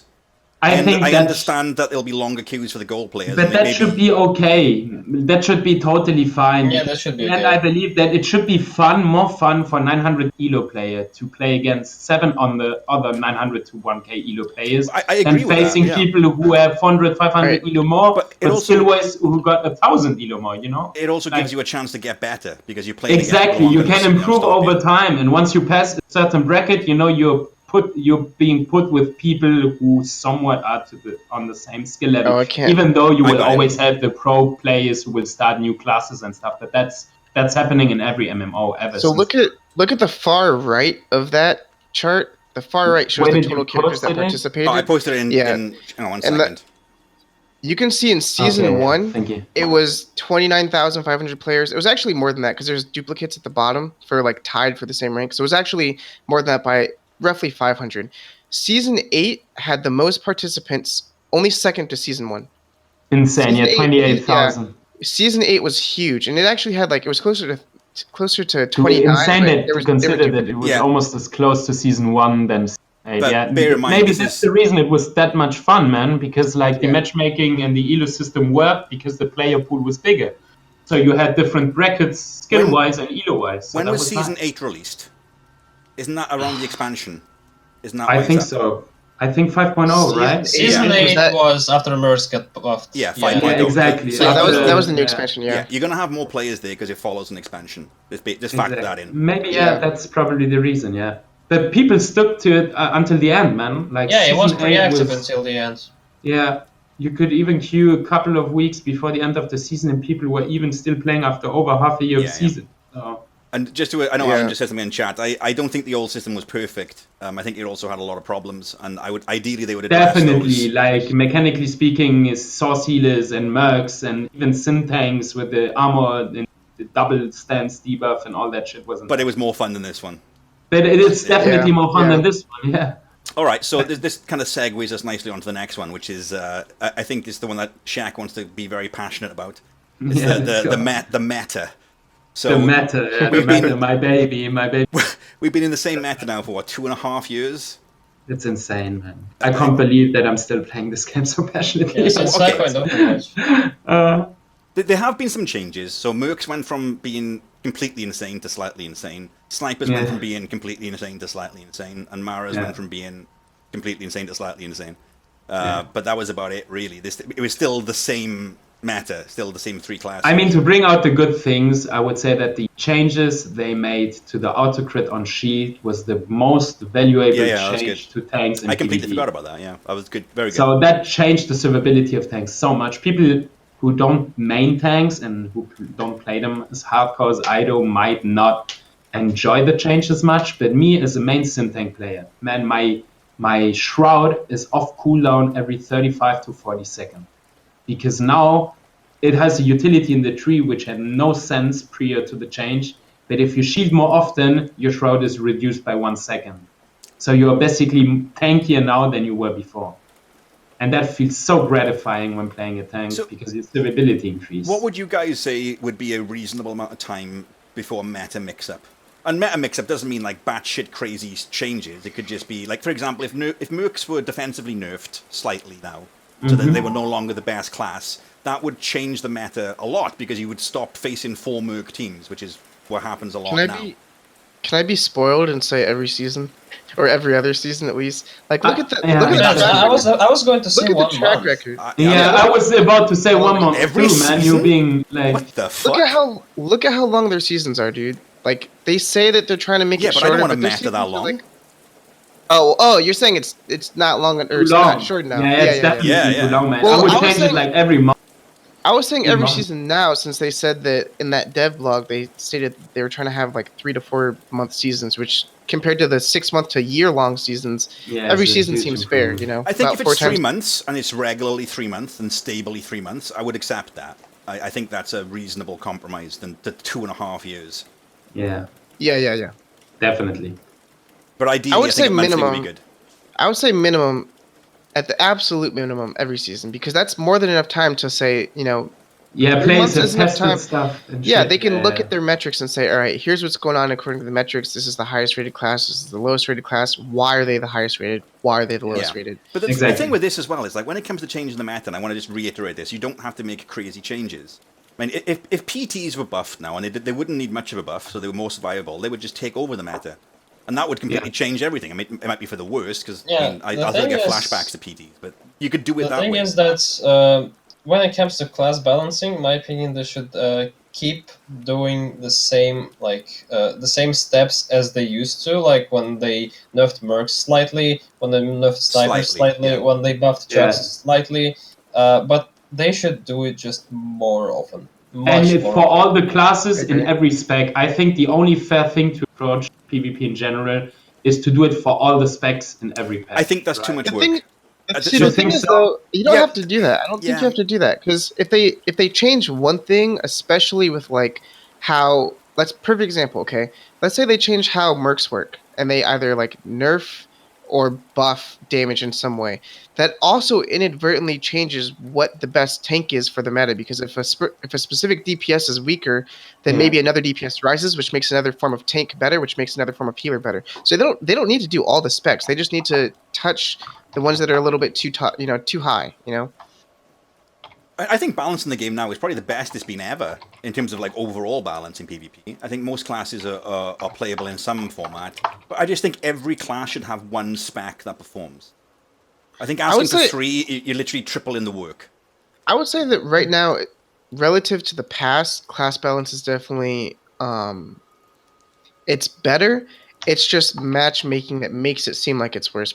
Because if you get, like one merc is hard enough to kill. 4 mercs, you may as well just go do something else, dude. Because it's possible to kill 1 merc and deal with 3 other teammates. It's really hard to deal with 4 mercs. So, but class balance as a whole it's okay. It's just matchmaking that makes it seem worse than it is. Because once you start stacking on mercs, that's when it's like, So let me give you a controversial thought here, right? I think that having OP classes is good for the game. And the reason I think this is, well, there's twofold. The first one is I read an article a while ago from one of the WoW devs, and I think it was a Hearthstone dev did it as well, actually, saying that they need to have a class which is overpowered because that's what people who are either not very good or returning to the game will gravitate towards, and it allows them to get into it without the same level of difficulty as if they were to play something that's a lot harder. So like a merc is good because it allows people who used to be PTs to still play a class and still do well. Yeah. Oh yeah, that's true. I think that's a really good point, but then again, I think it make classes OP who are more challenging to be effective with. I think Maras and snipers. I think Maras and snipers in the spot they are fine. The issue with Merc is that Merc is, in comparison to what it brings to the table, relatively easy to be effective. This is the old input-output thing that I was talking about. There's some classes that are like low input, high output. Other classes are high input, low output. Yeah. So I think Mercs are a great example of that because you really don't have to press that many buttons to be effective. But I think really what they've got in place now is that the OP classes, in my opinion anyway, aren't too OP. Like Mercs 5.0 Mercs, I mean, they were like raid bosses. Now, I don't get nightmares about them. Okay, let's put it this way. Let's put it this way. All right, in my opinion, perfect class balance would be something like operative. Okay. Operative is a class that can either noodle super fucking hard if you don't know what you're doing, or you can be a god if you know what you're doing. But if you stack multiple operatives on the same team, it's not overwhelming to the point where it is if you stack multiple mercs on the same team. Okay, so there's a chance for the thing with operatives. Players.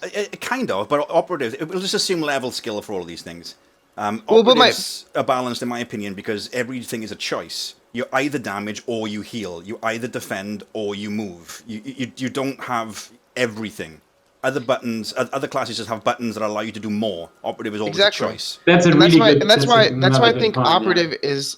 That's why, in my opinion, operative should be the target class to have, like, the target balance that you want for all classes. You want it so that when you stack the same class, like operatives, it's not literally oppressive like it is when you stack multiple mercs. It's an oppressive feeling. I think many operative has oppressive as well because they just live forever. Well, but that's the thing, though. If they're living damage at the same time, if they're living forever, they can't do DPS. I mean, exactly. That's fair. my point. So, I agree with that. I mean, the Merc can pop a DCD that refills his life while it increases putting 25 insane damage damage. reduction while free casting like a cunt. I mean, that's OP as fuck. Exactly, and that's my point. That's why I think so when it comes to balance, they should aim for the operative. Like operative should be like the benchmark for where they want to go. Where it's too many operatives, there's no such thing. Like it's strong, but it's not oppressive. But too few, that's still okay, and you can still on an individual level outperform multiple other people because of the way the operative is set up, as opposed to something like Merc, where it's like one of them is difficult because they're hard to kill and they still put out crazy damage while still being difficult to kill. Now you add 3 more of them, and now it's like nightmare mode, because now you have 4 people who are difficult to kill, and now if you don't focus one, their DCDs are just going to come back up while they're still nuking you. Operative can't both live forever. Like you said, Nightrain, it can be annoying because they can live forever, but if they're doing that, they're not doing DPS. They're not actively living forever and doing sick DPS. I think operative is a player. It's like a drawn out thing. It's like a sustained damage. They have sustained damage. Well, it might come down to the player, but I mean, I'm not terrible in operative, and doing the whole shit where you're constantly healing everyone and doing effective DPS is very difficult to do. And it requires you to make decisions constantly on every GC. Yeah, you need to sacrifice something for something else. But I think that's how PvP in general should. Right? Yeah, and that's how it should be. That's it's the rewarding. choice. The choice you make influences the outcome of the game. That's before we go on, can someone please clip that thing of Shek saying free casting like a cunt? And then, Shek, I want you to set that as your alert for whenever you get a sub, mate. Free casting like a sub! Yeah, that was amazing. Be right back, man. So, in terms of the meta we have now, and it's something that has kind of been touched on earlier by Nightrain, is the TTK. Because it's way higher now than it used to be. Yeah, I think it should be much lower, like twice lower. But I mean, I guess with that you have to, I don't know, that's a tricky thing to keep in balance, isn't it? If you doubled all the damage, which would be halving the TTK. Honestly, I think you should just lower the DCDs. In my opinion, it's just too annoying when all these shields and heals and then all the stuff. You basically you pick your target, you focus it with 4 people, like for a Merc, for example. Phil, it's a good Merc to survive for 30 seconds easily, without help of his team. Yeah. Oh, easy. Yeah. Well, maybe not easily, but he will. Yeah, no, I think 30 seconds is realistic. I mean, if you have the reflect and you have the heal back up, and then you have if the you heal rotate back up, all these, and you have it shouldn't happen. overload as well. And team rank games are turning into a stalemate as well. If people are running like double ranged, you can only kill with hard swap. I think. I tell you what, I was watching one of my old PvP videos the other day because I'm a massive narcissist and I like watching my old content. And the thing that blew my mind, it was like my first PvP video, Snave the movie. So I think on level, I don't know what level I am, 50 or some shit. It's just melting people. It's just like, hidden strike, backstab, explosive probe, and they're on like 20%. And you're like, the class felt very different to other classes. And then if I didn't finish that 20% in about 5 or 6 seconds, I was fucked. Because I don't have any more damage left, I was going to touch on that too. Like, I feel like, in my opinion, burst classes are almost no different than sustained DPS classes. It's almost too similar, Like the difference between Deception and Hatred Sin, for example. The game now is massively homogenized. It's ridiculous. Exactly. They should be, like, the difference between Deception and Hatred should be like night and day, and it used to be, but now, like, the burst is pretty close, Like, it is. Deception, like you said, Deception and Concealment, dude, they used to put out insane fucking damage. It was like, Deception had more burst than Concealment. It was like, holy shit, And on top of that, you could do cool shit like low slash and then stack a maul with like a crushing darkness and all this cool stuff. But now, like, all of the damage is the same. And I personally, when it comes to TTK, I'm glad that you mentioned that. I almost wish that they would make burst classes able to burst again. Yeah, exactly, because it feels like a weak new. Like, it's like, I don't know, I'm bursting Deception. I see someone dropping, but like, it doesn't feel overwhelming, A lot of the problems with the TTK as well comes into the utility other classes bring. So, like, for example, Mercs, Operatives, Sorks, off healing, Jugs, Sins, PTs, off tanking as DPS. And I would love to see them rework that. I mean, for Guard, Guard is different to healing, in my opinion. which is correct, Yeah. because you just press a button and leave it, and it doesn't. There's no penalty. You just take more damage. So to me, it's not the same thing as giving up GCDs to heal. But if you have a game, let's say you've got like three DPS and the heal, and that one team has an off guard and your team doesn't, that's a huge difference. Like it's a big difference. Yeah.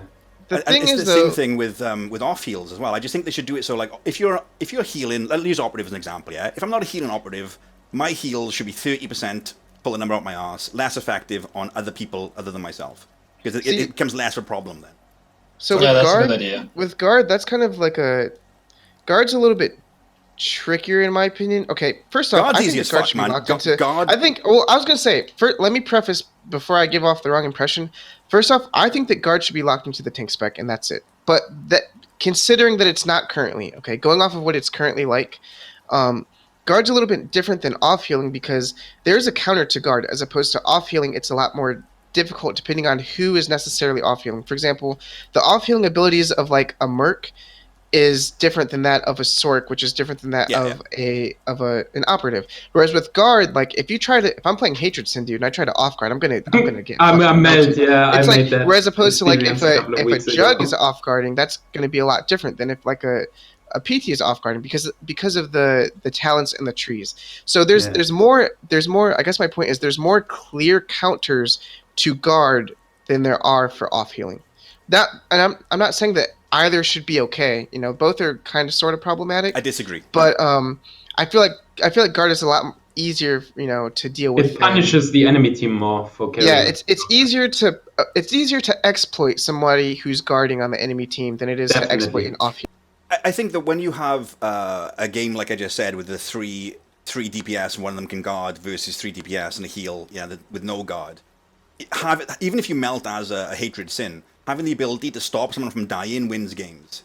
So yeah, but there's like, no downside to you. Whereas if you have a person like say it's a merc running in and start casting heals, that merc isn't doing damage for that duration. There's a cost to that person. But see, there for example, if I am playing on the team and I see an enemy an enemy off guarding, the strategy is really simple. You can tunnel, you can set certain DPS. Okay, it assumes that your teammates are competent, but you can put certain DPS on the guarded target and on the person who's guarding, and they're going to take a You're just going to damage. split DPS. They're going to take you split DPS and they just melt because they're taking the full damage from specific people, and then they're taking 50% more damage from the other person, and that way you're killing the person who's guarding and you're killing the person who's being guarded. Okay, so the part that I don't agree with is I don't think guard is easier or harder to play around than heals. The solution to both problems is DPS. But my point is though, like I guess where I was getting at with that was that it's not so much the guard itself as opposed to the class that's capable of doing it. Is where I was going with that. Okay. So like a sin off guarding is a lot fucking different than a jug off guarding. Definitely, you know, yeah. Because, and let's not because talk about DPT. DPT is not even gonna try it. But you could do it with. I think linking to the tank spec is obviously the solution, and I think I agree. Healing to other classes. I agree. Like, if you want I don't a understand. is a fix. But if they want, I don't understand why they haven't locked it. If they insist that they want to do it, then just link it to your defensive stats. Like what's your guard, your shield, your absorb, your whatever the fuck you've got on what class you're playing. Have that be the multiplier or the plus. That's actually a really good point, because you could leave guard as it gives you a basic shield and absorb rating, so that could be your main guard stat, and everything over that is you taking more tank stats or being taking DPS mods and doing more damage but doing less guard. I think that's a really good point. But that also applies to tanks as well, because currently what the tank spec as DPS. Yeah. You know, there was a theory floating around somewhere. It was both on Reddit and on the actual forums. I think it was on Reddit because of the forums though, where someone had suggested that, you know, like Shek said, guard scales with your tank stats. So instead of like maybe lowering the base chance of guard down to like 20%, and then you can get it back up to full with hitting certain thresholds with tank stats as opposed to literally what I just said. Yeah, 100% agree. Yeah, and so I was saying, like, with that, you know, it does definitely alleviate that issue, and also kind of makes, you know, it changes the tanking meta as well. I don't understand. I still don't like. I can't. Have they even had an excuse for why they don't want to lock it into tank spec? Have they said that? Like, openly? Never. I don't understand. I can't understand it. To this day, I don't know why they didn't. Because the thing with the guard as well, this leads into my next point, which I've written down as homo, but it's homogenization. I just think there's something they really need to look into, because the last 2 expansions, the abilities you've got were the same for every class. Like, everyone got the same thing, you know? It was like buying your wife a fucking Valentine's card from the local garage. There's not much choice. You've got... If everyone has mobility, then nobody has mobility. If everyone like, giving everyone leap doesn't... It's like, you just made every class the same.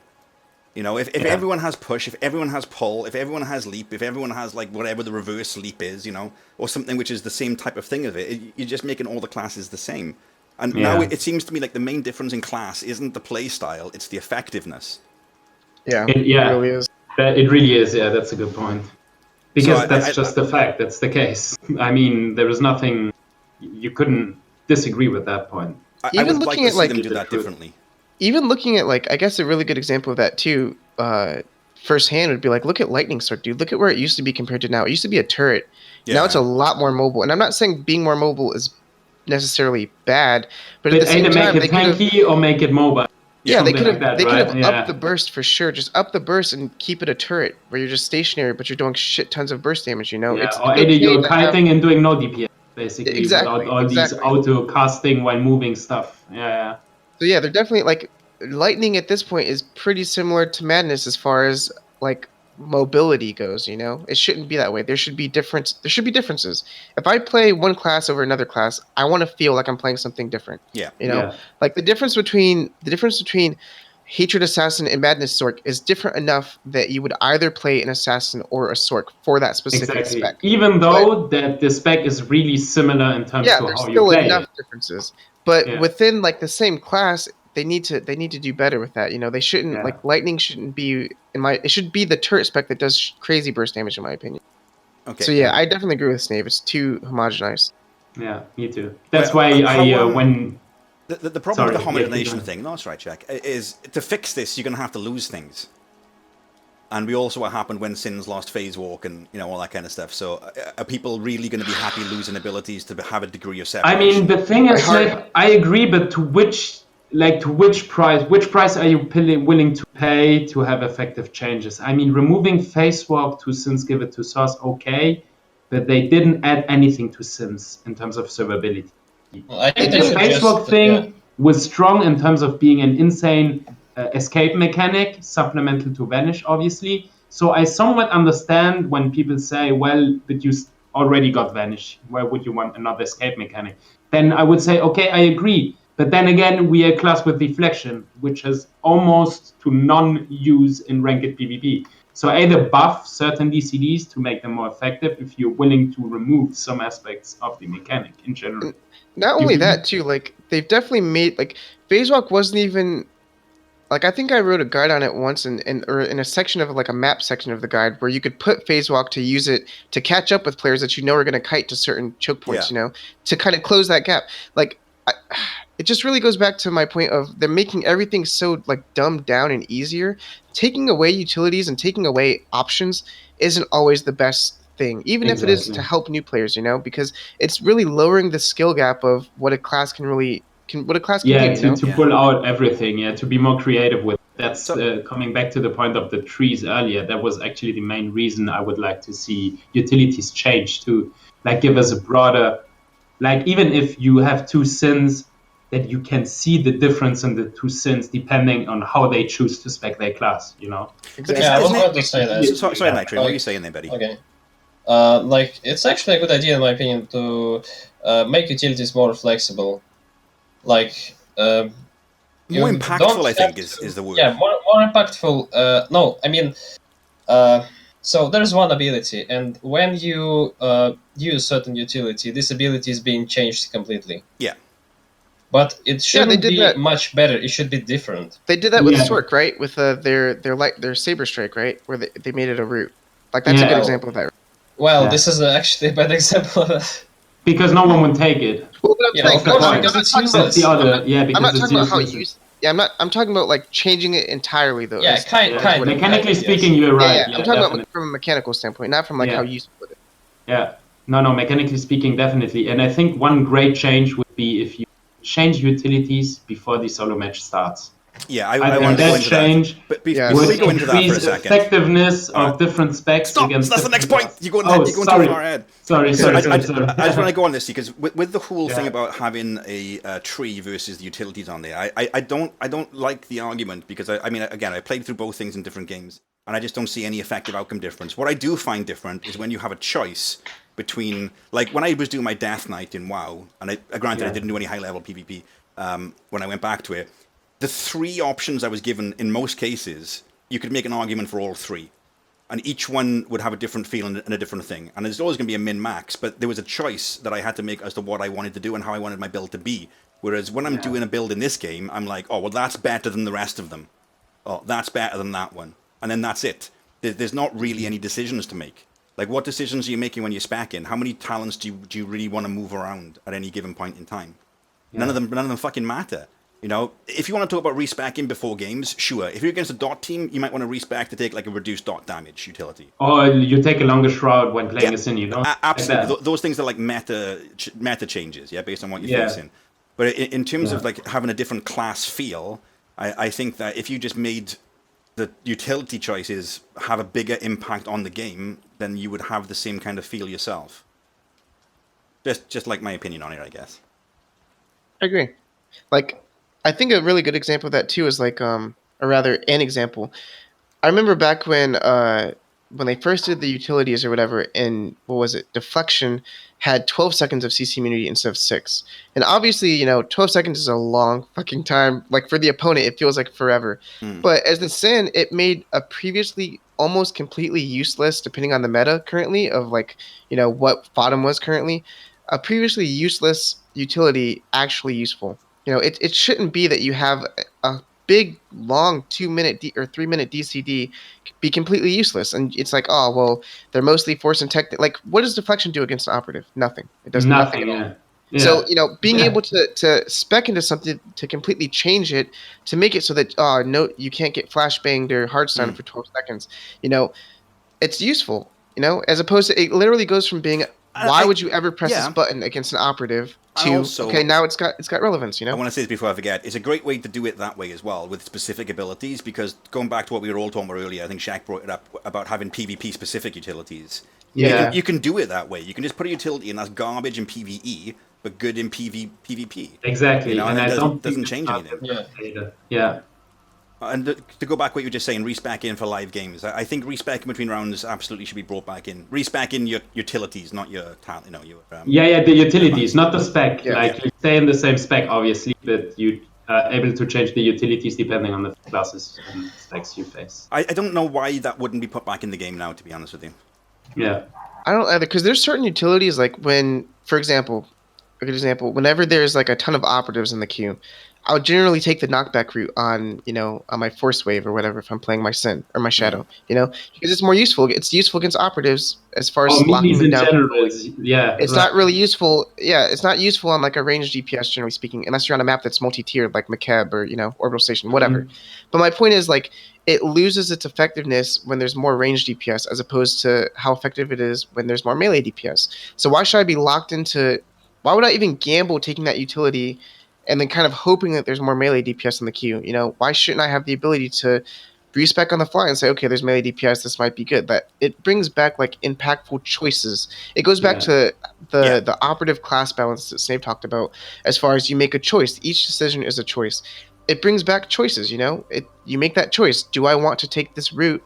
Is it going to help me, or should I not? Because otherwise, you get completely useless utilities. You know, depending on who you're facing. Yeah, you I agree. you don't only gamble utilities when there's like melee or range DPS. There's also tank healer game, Exactly. tank game. Exactly. Yep. The Trinity is the other DPS, issue. What would you guys think about guard RNG. breaking abilities as well? Sorry, I wanted to bring this up earlier. What do you mean by guard breaking abilities? So there's a type of move that isn't in the game right now, and I was thinking that it could be a possibility. So, you know, you got the Mortal Strike type effect, yeah, which reduces healing. So something like that. So if you're looking to give a class a certain feel, you can give it an ability which will make it unique amongst its peers, or relatively so. I always use Acid Blade for the example on this, all right, because it's like a main rotation thing for operatives in the last 6 seconds, and this isn't what I'm suggesting you do to it, it's just a good example to use. So you can have it, so like, for example, for the duration of that debuff, which is 6 seconds, you can't have guard applied, or your healing kinda is like Gore. halved, or your healing is reversed. You know what would be awesome then? That would be a bit like, I think in WoW they did it a couple of years ago, is that instead of having like added to the utility trees, like make it in a bar between the class description and the Yeah. things you unlock, in between make, I don't know, 4 abilities, but not new abilities added to the class in general, but legitimately buffing especially the key abilities to Yeah. the spec. Like, let's say you're playing Deception and you know, okay, I got a Recklessness discharge, but I'm a melee player.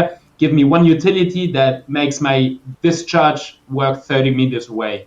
Things like that to hit a range DPS, Yeah, for example. I think that's a good idea. And they could be PvP specific as well if you wanted to add Yeah, more. PvP specific. And then you would give each and every single spec some uniqueness, because it would change the way you play the spec, and it would overall change the way you play the class, obviously. Yeah. So Snave, did you kind of like where you were going with that? I kind of got the idea that you're kind of hinting at something like the way that Mercs have Electronet, and that's like the Merc ability before they added Gore Yeah. for Marauder. Is that what you meant? Like how a spec can bring something specific to that class. Just something which works nothing. Well, I mean, net doesn't really apply as much anymore because you do have the Gore mini net. Yeah, but I mean like that. Yeah, Yeah, but that type of mechanic. Yeah. Yeah. I think that's good. I think it's good because it incentivizes players to. It's better. I guess a good example would be kind of like in PvE before they added all of the raid wide abilities to all the classes, when it was just Mara that had what was it? Bloodthirst, right? Yeah. Yeah, so something like that, where it's like you brought Amara because you wanted Bloodthirst or Predation, whatever, Yeah, in a yeah, raid. Yeah, so in PvP, the same type of thing, but more than just Merc having ENET, or more than just well, You they could added have it as Mara like there. something simple. So you could think of three abilities. Let's try and keep it a little bit simple. That would fit into the build of a class. So, for example, if you just use like Lethality Op, it's a dot-based class with a burst window. So you could have it like Cull removes guard. So you can still put the guard instantly back on them, but you have to be aware of that. For tanks, Or maybe just leave them guard on them, but then again, it bypasses guard. yeah, Things like that. something like that. Or you could have it like taunt. Taunt Play makes around. taunt makes you target that player if you have the ability. Exactly. I think that's a good idea. That would be Yeah. interesting. I think that would be a great idea. Just Especially, give like- some more creative aspect to every Yeah. spec, Yeah. without And you can build it in- going back to the ability trees or whatever. You can build it in lore-wise too. Like for example, you could have how Snape brought up lethality, for example. It felt like poisons and using Yeah. corrosive materials. That could give like an advanced version of trauma where you take much more reduced healing than regular trauma. Maybe Exactly. like for Things like a small that. period, for a very small window. It could be on a specific poison or whatever ability that makes you have like a 70 or 80% trauma where all incoming healing is reduced by 70 or 80%. I think that's a for, brilliant like, 2 idea, seconds. right? I think that's a brilliant Yeah. idea Yeah, twofold. Because first of all, That's a good idea. It fits in thematically with the class really well. Yep. It's good. It does. If you just want to spray them, it's still good. But if you're like top tier player and you want to time that with swaps and things, it Exactly. becomes like Yeah. that Yeah. much better. So it gives the game a It new gives it more dimension. Yeah. creative ways, more dimensions. Exactly. That's what the game is lacking at the moment. Definitely. I really like translocate for tanks. I thought that was a great ability, but the way that it came out was, the PT swap.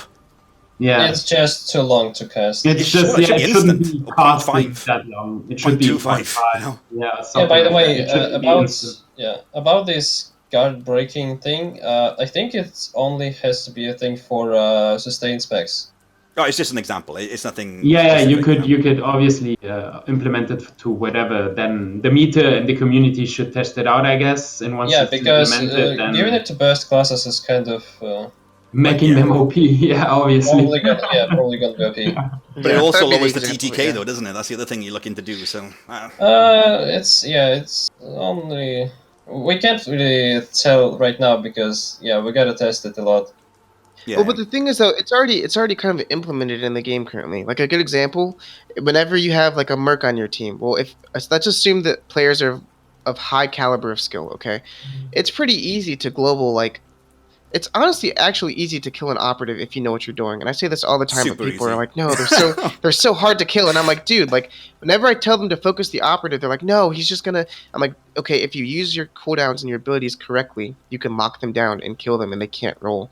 But a good example, like double stun and then net. You don't net until after they've broken the double stun in the right part. Thank you so much. But How people- many but times I people- tell them, man? People like you say to It the fucks merc, you up, go man. ahead.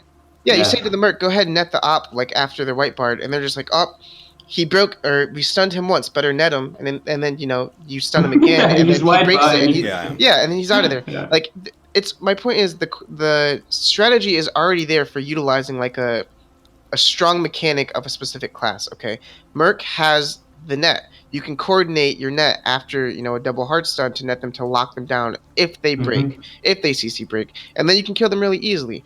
So yeah, I really agree with Snape. Like that would be really cool to have more dimension to be like, like I said, for example, just hypothetically speaking, lethality is like, all right, we're gonna burst this person down, throw your corrosive grenade on them to reduce the trauma, increase the trauma to 80%, and then we can nuke them down. They can't heal, stuff like that. That would be, it adds more skill, in my opinion, to ranked. So in PvP in general, so that'd be really cool to see something like that. I hope they do that, going forward. I think we've covered that one fairly thoroughly. I wanted to move on to the next point, which is actually what Mikey B put on the forum. So it's the ideas and the question posted by Mike B. So if you guys don't know what I'm talking about, Mike B is a live producer for Star Wars, and he made 2 posts on the forums and link them in chat now. The first one is let's discuss ranked PvP ideas, and we also have let's discuss win trading. We're going to be talking about the PvP ideas one here a little bit more. But the premise of his post was he had 3 points that he wanted to address, basically. The changes they want to implement want to address these 3 things. Change rate and distribution to better encourage prolonged, honest play throughout the season. So fuck with ratings to stop win trading. Reduce or eliminate mechanics that incentivize exploitative behavior, so win trading. And make matchmaking feel more balanced. Yeah. Yeah, and I think those are 3 goals that we could all probably agree on. We want less win trading, we want more balance. So these are the 4 ideas that Brad as Mikey B posted. The first one was reduce both the rating gained from a win and removed from a loss. So it's harder to win, more time consuming. So I've been thinking about this rating decay, as many call it, or rating in general, the loss and wins per game. The decay is different. This is just you get, so if you get 12 now, you get 5 then. Okay, yeah, well basically what I think is that no matter if you start and have 0-0, right? I think it obviously is a consequence of the amount of games played in general over the season, and you have the rating decay and whatever. But I think it should always be the same amount you get per win and the same amount you get per loss, no matter the amount of elo you have overall. Like, but that doesn't really work, though. Yeah, that doesn't work. Why doesn't that really work? Well, that's not elo. That's a different system. Yeah. Okay, so elo at its core, okay, because a lot of people, I'll just like clarify this now. A lot of people have a misconception on what elo is, and they look at it as like a number to strive for when that's not really the point of elo. Elo is a measurement of where you are relative to your peers, okay?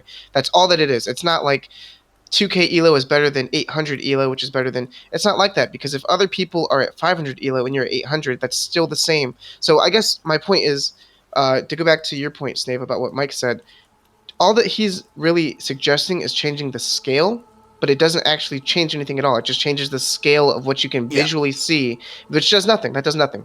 But what elo actually does, Shek, is it says, okay, if you're consistently beating player B, if player A beats player B over and over, player A will have a higher rating, which means that they are more favored to win that match. If he faces against player B, he's going to be more favored to win, which means if he does win, he will win less points because he's already favored to win that match, according to the scores. And if he loses, he would lose more because it would be considered an upset. He was upset, and player B, who was vastly unskilled, beat player A, so he should win more points than normal, as opposed to beating somebody who's of equal skill.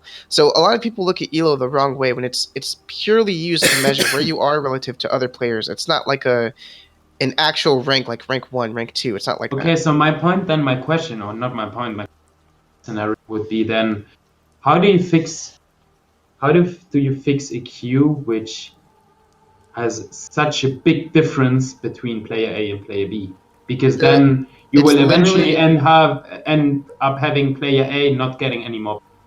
Yeah, and that's exactly how it happened. And I can say that from experience of when, like, I think in season 4 when I finished it rank 2 overall across all players, I was losing like 20 to 25 points even after I had something like 800 or 900 games played, and I was still losing 20 to 25 if I lost all the way at like 3K rating, and if I won like maybe 10 or 11. Sometimes I would win 4 points. You know, I remember that back then too in season. Yeah, and so the point is like that goes to show you like it's because you're already favored to win those matches. So any match that you lose is considered an upset. So you lose more points than usual. So that's why Elo is it only works when you have the population to support it. That's the only way that it works. The other problem with it is is how you interpret the Elo in regards to matchmaking. Yeah, so like think of distribution models. Yeah, if I do like 0 to 10, you have an average of 5. So I could have 4 players that are rated 5, or I could have 2 players that are 10 and 2 players that are 0.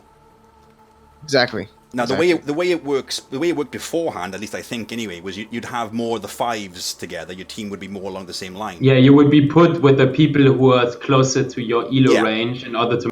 Whereas now you get like 10, 6, 4, 0. And the problem with that is it's how well can you carry the 0, or how are they going to perform, which dictates the winner usually. Yeah, that's why we have these games decided by the worst player. Yeah, probably. That's the main reason we're having all this mess right now. Yeah, it's a distribution thing. So I would say rather than looking at the amount of rating you gain or lose, look at... They should just change it to the way it was, basically. Yeah, because, I mean... Go ahead. Go on. I was just going to say, I kind of feel like they're looking at changing the wrong thing, and this is going to lead them to fuck it up worse. It's symptoms, not problems. Yeah, exactly. They're changing the symptoms, but they're not addressing the cold, or they're not addressing the flu. They're just trying to address the cough that comes with the flu, and that's not going to fix anything. That's just going to make things worse. Okay, Elo not working is purely a symptom of population, and that's it. If there was population, it would work. If there's not the population, it's not going to work properly. And that's your Elo, the sheet you posted clarified that. I mean, the only reason so attractive competitive wise was because the participation pool was much bigger than exactly. That's exactly why you guys had a better time in season 8 than you did in the other ones, because the proof is in the pudding. Exactly. Yeah. There were more players, so it worked. So the matches felt more fair because there were people to pick from to make the team average more even. But even now, I mean, I'll be streaming and Shaq will be streaming, and we'll get pops at the same time, and the games will have the same comp. So let's say they're all 4 DPS for argument's sake here. My team will have, again, 900, 1200, 14, 16, and his team will have the same. It'd be much better off taking those 2 games, take the players with the highest rating, put them in the same game, take the players with the lowest rating, put them in the same game. It's literally the same fucking thing. Yep. Yeah, definitely. So to say it's the population, it's correct in terms of like the long-term progress, and I understand and I agree with that. Or maybe in terms of frequently of pops having more frequent pops. Priority should always start off trying to benchmark around the same number and then expand outwards. Definitely. Like it did before. As max give it like 200 points difference, like that should be the biggest, or even 100. Yeah. Because I mean, like from my point of view, as someone who doesn't, I think my rating is just under 13 at the moment.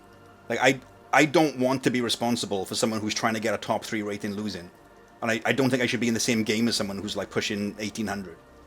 It just seems unfair to me and unfair to them. Yeah. It punishes both of them, and it like the thing is, I get why, I mean that's. I don't want to come back to toxicity again, but so I agree. Yeah, but I get why better players get upset and get triggered over, because for them a lot of things are natural, happening in rank, and they are just basic things who, of course, people who are unexperienced just can't know and don't have the practice in it. But for them, it's so natural that seeing people do these mistakes and losing because of that gets them frustrated, and then in turn makes them toxic, making them frustrated, and making the one who joins ranked frustrated too. So I guess really changing how the Elo system worked back to how it was basically would change a lot of that toxicity. So we give it a big thumbs down for the reduce the rating gain and win for... because it's just changing the scale. It's not changing anything. It's not a solution, so the next one he did was, and I like this one, add a minimum requirements for games played to achieve each rank. Okay, I love this for the same reason that I love the Hearthstone. I was exactly the same thing. You got to grind through the ranks. Exactly, because you know for a fact. Okay, if I'm aiming for X rank, I know for a fact that it's achievable if I put in X amount of time. Okay, for those of you, I guess I shouldn't just like go on before I explain to those of you who don't play Hearthstone.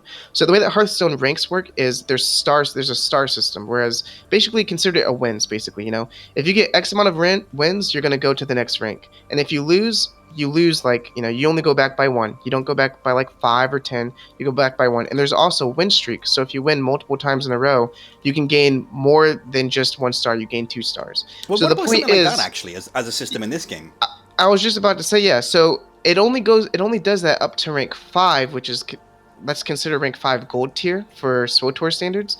Beyond rank 5, going to legend, you actually need to be good at the game. You can't just go from rank 5 to rank or to legend with a 50% win rate. You can't do that. It's not possible. So it would be the equivalent of in SWTOR going from gold to top 3.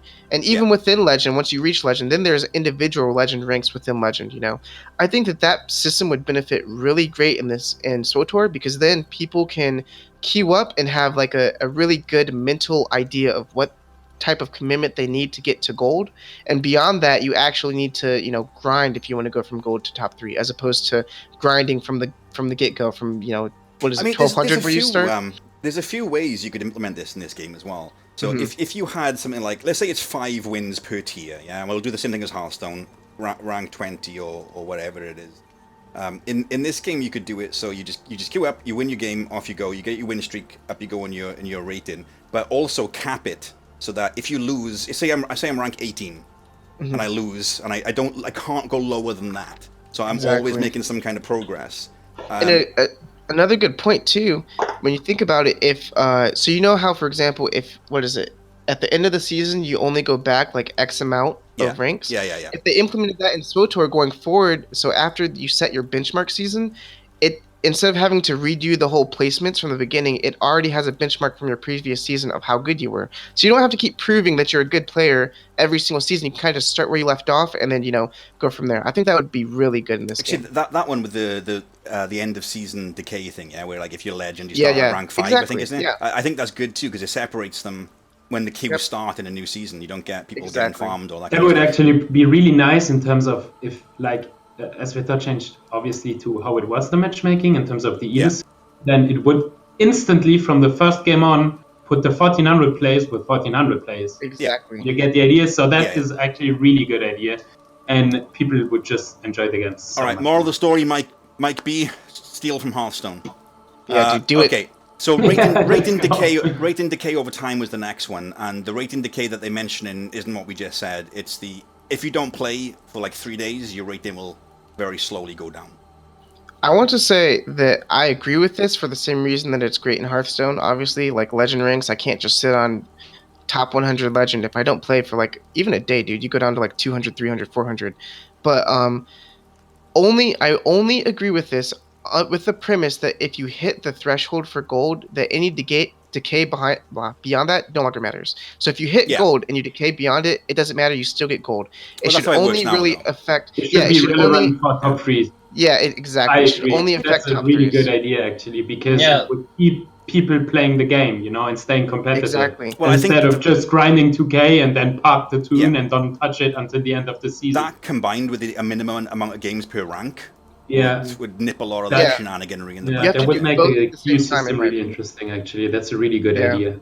Yeah, that's a good idea, but you also, Krea, you said that there is rating decay in Hearthstone. There's actually no. There is a legend rank. Yeah, there is a natural rating decay. I was going to say, this doesn't work the way because you did. your elo that you have, like your hidden rating stays the same. It's just because people are playing and they're and also it seems that you actually gain more for a win in Hearthstone than you lose, like on average, because you generally going down pretty fast if you don't play. Yeah, I guess I should have akined it or likened it more to something like, don't they have it in Overwatch where they have rating decay? It's like that in Overwatch, right? I don't know. If any of you guys play, I'm almost positive. But yeah, that is a good point. Yeah, people are naturally passing you, so you do go down. But I guess my point is, I wouldn't do rating decay unless they also pair it with, if you hit a specific tier up to gold, then as long as you hit gold, it doesn't matter if you decay below that, you'll always get it, which is already, they already do that sort of, but it's No, sort of, but not really. That's sort how of, it but not works. really. If you're gold, you're gold. That's Well, yeah. Well, I mean, like they don't really do that because, like, if you sit at 1600 and then you just never play, you're always going to be 1600, which then might qualify you for top 3 depending on how other people all right. I see what you mean. Yeah, perform. making That's what I meant by sort of. thresholds But like is good. a good example of this is I was actually talking to Caprica, dude. So last year we were playing pretty hard. He got what 17 or 1800 in for sniper and solo ranked, and we both quit at literally like 3 weeks into the season and played nothing but RuneScape, old school RuneScape for from like I'm dead serious, dude, from October all the way until February, and then he got his top 3 sniper title having not played for 3 months. And he's like, "That's crazy, dude." He's like, and he supports rating decay, and he benefited from not having rating decay. So Yeah, basically. the fact that he could just play the first 3 weeks and then not play for 3 months and still get a top 3, Yeah, that's not really fair to people who are playing every single day trying to slog through.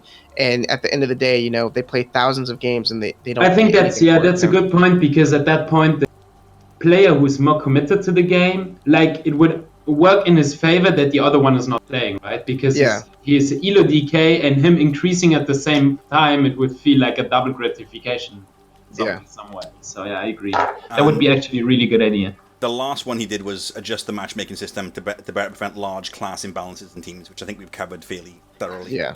So I think to summarize Mikey B's post here, the rate and gain being increased or decreased, is probably a bad idea. Minimum requirements for each rank is a good idea. Rate and decay is good for top 3, but keep it in the same system now where you don't go below whatever tier you're on. And yes, absolutely change the matchmaking to prevent class imbalances, but also to cluster it more around similar groups of people. Yeah, definitely. So what we got here now are common forum ideas. So I went to the post and I looked for things that are popping up a couple of times. So there we go, almost through. there's not that many in here, so we can go through. But okay, so you've got X v X queues. So some people want 1v1, some want 2v2, some want 6v6, some want 8v8. So multiples as opposed to just 4v4. I don't think it's good right now. The game has to have more players and better balance to do this. That's true. I agree. I always was a fan, especially of 3 vs 3, and you should bound it to like basically making the Trinity only work in 4 vs 4, 2 DPS, 1 tank, 1 healer. 3 vs 3, only 3 DPSs, or 2 DPSs, 1 healer, and 2 vs 2, only 2 DPSs. Things like that. Okay, but it only works if the player pool, unfortunately, is bigger, because if you have a community of only, let's say, 100 players playing ranked regularly, right? And they only want to play 2 vs 2, then 2 vs 2 is going to pop like hell, but 4 vs 4 is going to die. The only way, obviously, to avoid that would to have a high player pool. Yeah, I agree with you guys. Like, I don't think we have the population for that. And I played a game, Lineage 2, where they actually had something called the Olympiad, which it was literally... 3 vs 3 Olympiad. Yeah, they had Olympiad, and they had that. Yeah, they had that, and they had solos too, where it was like 1 versus 1 of the same class. It was only the same class that you would face, and then there were free for all weekends where we'd also sometimes face other classes. But the point is, the Olympiad system was awesome because you actually saw who was the best of that class, period, because you fought everybody else. Now, granted, they had crossover in that game, so it wouldn't really work in SWTOR, but the point is, my point is that it wouldn't work in SWTOR because there's not crossover and there's not the population for it, which is also a symptom of not having crossover. Also, just really quick, I'm not saying, guys, that Caprica didn't deserve his top 3. I'm good friends with Caprica. I know that he's literally the sniper, but I'm saying, let's hypothetically say that there was somebody like Caprica who was of equal skill. They never would have gotten the chance to get top 3 if they played 1,000 games and, Caprica just sat on a high rating. It doesn't matter that it's Caprica specifically. It could be like Jimmy. Okay, Jimmy could sit on 2K rating and then just sit there forever. And if there's someone who's actually better than him, but they, and they grind more games, but they don't get that 2K rating right out the gate, they might not get that top 3. So I'm not trying to discount anyone's skill. I'm just saying why rating decay would be beneficial. But yeah, I don't think we have the population for anything other than either 8v8 or 4v4. Yeah, one or the other. Yeah, I agree. Okay, so the next one that was mentioned a lot was rate and decay, which I think we've done a lot, and then minimum number of games per tier. So what would you say would be a reasonable one then for minimum number of games? So 10 for bronze, 50, 10 for silver? Bronze. I would say 20 for silver. And make it 50 for gold. Yeah, that sounds sounds pretty healthy. Yeah, it's pretty easy to like. That would be That really. sounds That would be pretty one of the handy, yeah. easiest things to gauge, just because I think when I looked at my average arena time over the course of like a lot of arena games, the average was something like roughly 8.5 minutes. And so you could just multiply that by Yeah. basically the devs could multiply that by how much time they want people to spend going for that, and then just there you go. That's your tiers right there. That would be pretty easy to determine. I think that one's a bit of a home run, isn't it? It seems like an obvious Yeah. fix. Yeah. So one I read, which I liked, reduce rate-in rewards for tanks and heals. Because tanks Wow, and that's heals, toxic. because That's tanks and toxic heals and have just a higher unfair. impact on the game and it's easier to Wow. trade with. They should That's have just so ridiculous. Yeah, especially when you get healer that doesn't heal. Yeah. I love Yeah, it. or you I get know. you get DPSs. Oh, No mate, DPS. strap and you in, got man. There's support good ones players coming. carrying until acid. Holy shit. Okay, so That I one think was funny. we can just poo-poo Yeah. that one. Yeah, The next one, definitely. and I saw this quite a lot, was reward rating based on individual performance, i.e. damage done, healing done, absorb, medals. I think that's a comment from someone who doesn't play ranked very often. Because, like, honestly, I mean, yes, would have a word with you. in my opinion, a Juggernaut who survives the enemy team, like, let's say I got a Juggernaut, right? I'm playing my Sin, I got a, and we managed to kill 2 DPSs before the Jug dies. The Jug gets my MVP, period. Yeah, You know? Because he And- carried the game without necessarily doing much DPS or And being Shaq. super awesome there. I don't know. Like, the support is everything. Survivability is key. Shaq, don't forget that those free casting merc cunts they'll be right up on this. Yeah, they will be unhappy. I love free casting that too. Yes, yeah, thank you. So That's a good here's another stellar idea. No rating loss for losing. That's That's ridiculous too. That's just, oh man. That's up there a few times. I would say that's only like I said, that can only really apply if they switch to like the whole Hearthstone mechanic of like. But you can one still win, lose 2 rating with losses. that one. Well, I'm talking about like before you reach the rank 5, like. Oh, goal. yeah. But that, I mean, I'm that talking would be silver equivalent. Yeah. That's Okay. Change the increase-decrease rating for the first 20 games. They want to get rid of the first increased. I don't like this one at all, That actually. can be, No, because the that problem can with be it is, see, fixed. like, ideally, if you're a really good player and you win your first 10 games, then you should be put into the correct bracket. Otherwise, you're going to have lots of Yeah, good they're players. so-called placements, that's Yeah, why. yeah. You get more or lose Yeah. more. I was gonna say I feel like that could be kind of fixed by what we talked about earlier, where if they did. Like, it's all kind of based on if they implement the whole Hearthstone thing, where then going into the next season, you've already pseudo done your placements That's a by very good placing in the point, preview. Yeah. Okay. I think that would be I guess better. you could swap the one for the other. Yeah, you could change Yeah, the 'cause placement it- games and do it on previous seasons. Yeah. Yeah, it balances it right out the gate. Everybody is on the same playing field from day one of the new Okay. season. The Valor requirements. So either have more or less, depending on who you That's- ask. Useless in my opinion. Completely Useless. useless. Useless. Yeah. Same. Yeah, Like definitely.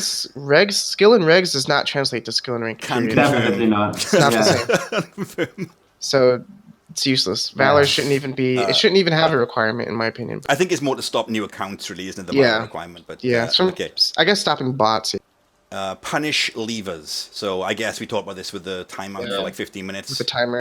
I think 15 minutes for leaving a ranked game is absolutely fine. Yeah, I do too. I still. Yeah, I think I'm so too. baffled. I wouldn't change it. I think the length of matches is fine. Like, it's just people surviving. Maybe it had too long due to these being too strong and the health pool being big and the burst not necessarily being top notch. But then again, the time itself until acid is pretty fair. Backfill should be reworked so that if you have a tank heal game or heal tank game or whatever Definitely. it is, Not get, like, absolute. In you my should just end, opinion- in my opinion, yeah. If you don't I get was it, just leave about it. to say if a tank or healer declines, they should just the game should literally just end and nobody should lose any rating. That's Yeah. how it should be in my opinion. Just back in say the all queue. right. It was just like in regs when you don't have enough players and it says ending in different Warzone in X amount of time. It should do that in ranked. If you don't But have people even will use matches, it to grief. but and it doesn't spoil really. games. You can't really grief though if nobody loses any rating. It just it's like it never happened. It's null. Like, and it's unhealthy, man. I don't. Okay. I Like see it people has, saying you it can know? be exploited. I can see it being exploited, but at the same time, it's already exploited negatively for the people Yeah, on Yeah, your team. that's true. So what That's would you true. rather have? Would you rather purposefully throw on people so that people are losing rating, or have everybody just say it never happened and just move on. With one, you lose rating. Multiple people lose rating and time, which it took to get that rating that they lost. With the second version, all that people lose is time. They just have to plus queue the again. person doing it is going to lose rating, so they're getting punished Exactly. continuously anyway. Exactly. Yeah. So yeah, I like that idea. Ranked lockout for X amount of time after server transfers. Ranked I lockout don't know for about what? So, like, say you transfer to a new server, you can't queue for ranked for. Why? Say, Why would you day. do that? I assume that's this pretty is to combat people going to like dead servers and win Yeah. trading. Is that what that's for? Yeah. I can't really comment on that because I've never had I've never really experienced. It seems that. a bit overkill for me anyway. All of my server transfers have been to play team ranked against another team on a different server. So locking out people who want to do that seems kind of So I don't really have a. Okay, so basically from the common forum ideas we go in. So yeah, decay we agree on minimum number of games. Definitely less rewards for tanks, especially with jug tanks. 100% that one. Toxic. And with the change in decrease, like the placement games, either do the decay thing we mentioned previously, where your previous rating is like lowered by, I don't know, 200-300. That's where you start the next season. I think that's a great idea. That would resolve so many issues, especially in the first couple of games. Yeah, and especially when you combine it with the minimum requirement as well, because I could see a lot of people getting a high rating and then trying to blitz their way up as soon as it starts, but they can't do it, can they? Lockout for leaving and backfill should be reworked. Okay, so cool. We've gone through the ideas that we've gone through the concepts that Mikey B wanted to do, the forum ideas and our own ones on there. The only other thing I've added in here is about arena maps, because I'd like to get your feelings on the arena maps. I know Musco did one recently, a post asking like which one was your favorite and least favorite. I struggle to answer that question because I don't particularly like any of them. I can tell you the ones I don't like the most, but there's none I think, about the changes they wanted to see thought about maps, right? Change the maps. Changing the maps. Yeah. So what's your, let's go around. What's your favorite and least favorite map? The best map, in my opinion, is Corellia Square. I love it because it got so many different, it's so big. Yeah. And the way the boxes are put all across the map, and with the two like the upper place, the upper right side and the lower one on the left side, you got so many different play styles, and you can no matter which spec and class you play, you can use the map to your advantage, which is not necessarily a thing on every other map. And least favorite? Yeah, Rishi definitely. Rishi Pop Arena. Do you know I love Rishi, right? too. The thing that triggers me in Rishi, if you look at the waterfall, the turbine in the waterfall goes the wrong direction. Ever since I saw that, I was like, I hate this map. Krea? Favorite, least favorite? My favorite would probably have to be Tat Canyon, just because I think it has the perfect balance of difference in elevation, which can matter if you position properly. If you're ranged GPS and you want to, knock a melee in, it can be good if you want to separate. The elevation is good if you want to separate teammates and isolate them. It's got the perfect amount of LOS for melee and ranged players. It's got perfect amount of places to hide if you're stealth and you're trying to heal up. So I think Tat Canyon is the most balanced map for ranged and melee. I think my least favorite would be Rishi Battle Ring. That's the one with you take the stream to jump up, right? The new one, the green one. The overwhelmingly green one. That's probably my least favorite because it's such a. I can't even just the design of it just seems very poor. And then my second least favorite would have to be Corellia Square, just because it's too open for me. I can't LOS, dude. Fight! I hate Corellia Square. I think I only hit it just because my teammates fight right in between the open spots, but they don't fight around boxes or anything like that. So then I just get dicked by ranged DPS. I agree though with the Mandalorian Battle Ring. I think favors different specs. Yeah, it favors different specs and classes depending on where you fight. Isn't one of the problems? Sorry, you just one die. of the issues now. You just die too. There's so many snipers and mercs, and they've all got massive knockbacks. Yes. Yes, getting knocked down there loses you the game. If you get knocked down on Battle Ring, you lost. Yeah, I got knocked back by a sniper today. I thought I was going to end up back on Toffin. It was ridiculous how far I went, man. I was nowhere near the edge. It was crazy. But, Nightrain? My favorite is probably going to be the Canyon 2. The only thing that I don't like is that it hurts my eyes. Yeah, it hurts. But yeah. other I than hate that, Yeah, perfect. the V6 is real, man. It has a lot of different things. Like yes, as Krea said, line of sight, slightly open areas, things when you can kite LOS, around to regen the Zamara or whoever. Yeah. Basically, the cleave fast in the middle. Yeah, it's Um, true. It got it's that's pretty good design map, I would say. Yeah. And the least favorite is obviously our fucking Mandalorian Valorant. I hate this map with passion, not only because I lag there like twice worse than on any other map. I'm not gonna say anything. Yeah, I'm going to go along with Mandalorian's my least favorite. My Yeah, that's- favorite at a push would probably be Corellia, but I mean, I'm not particularly attached to any of them.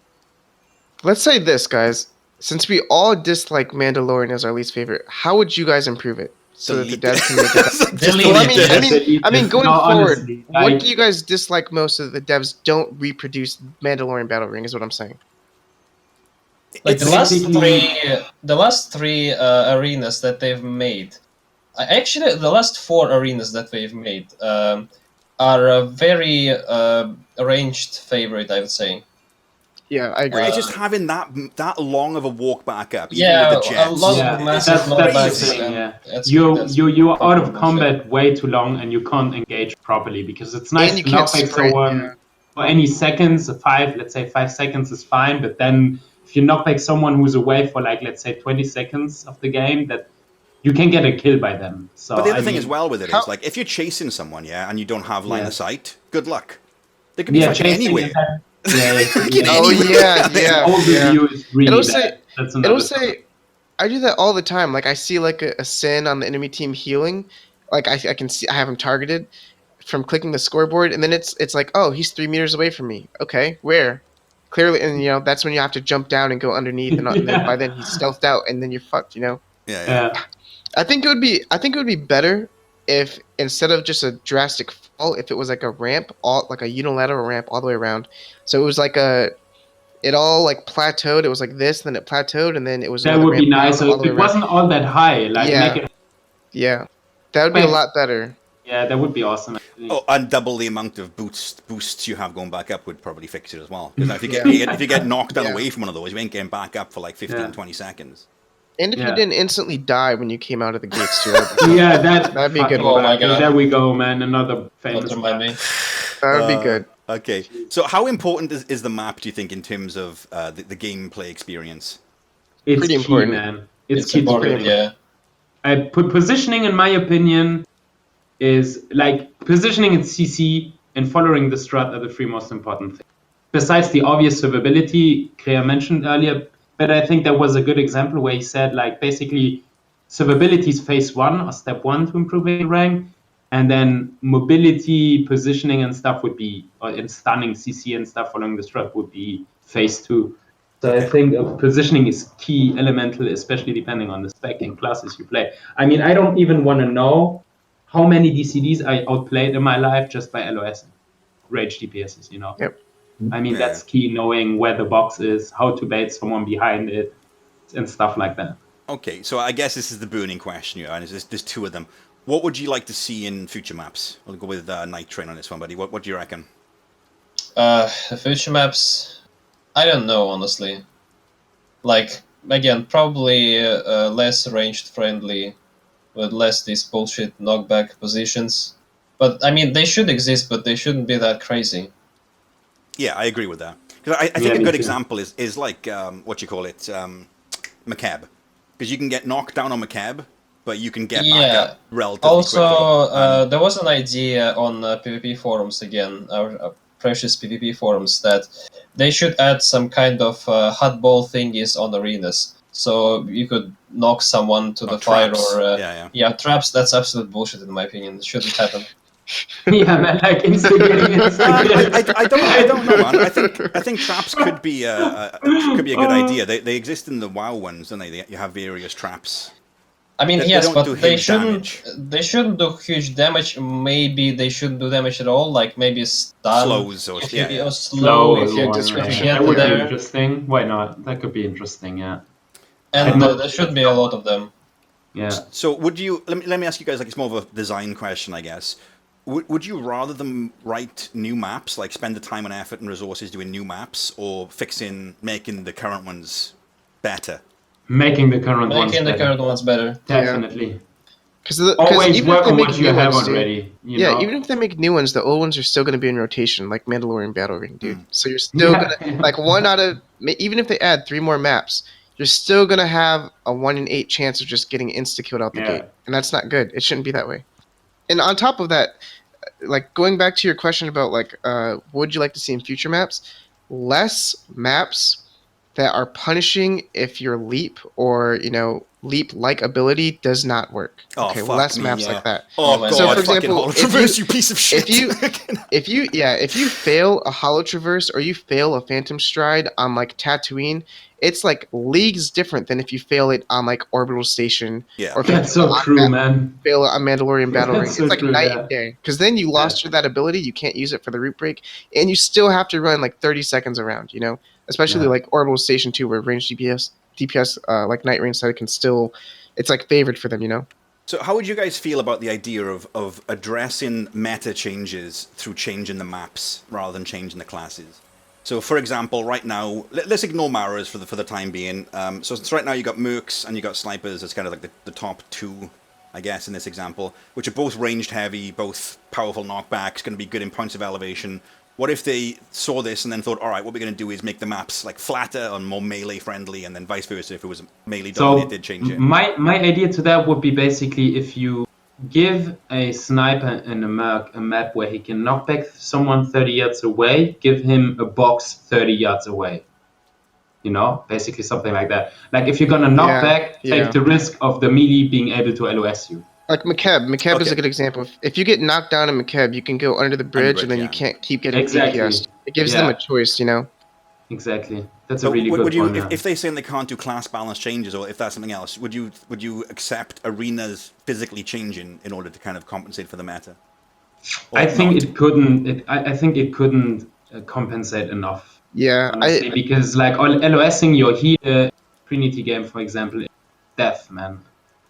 LOSing is an important mechanic for melees, obviously. But then if at the same time you LOS your healer, you're punishing your teammate. Yeah. Which in that scenario sucks, obviously. Yeah, I don't think should that be different, but balancing is always important. Yeah, exactly. I think balancing will always take the higher priority. It'll be more in terms important. of positioning. Yeah, exactly. Definitely, It always takes priority. All right, boys. Well, that's everything.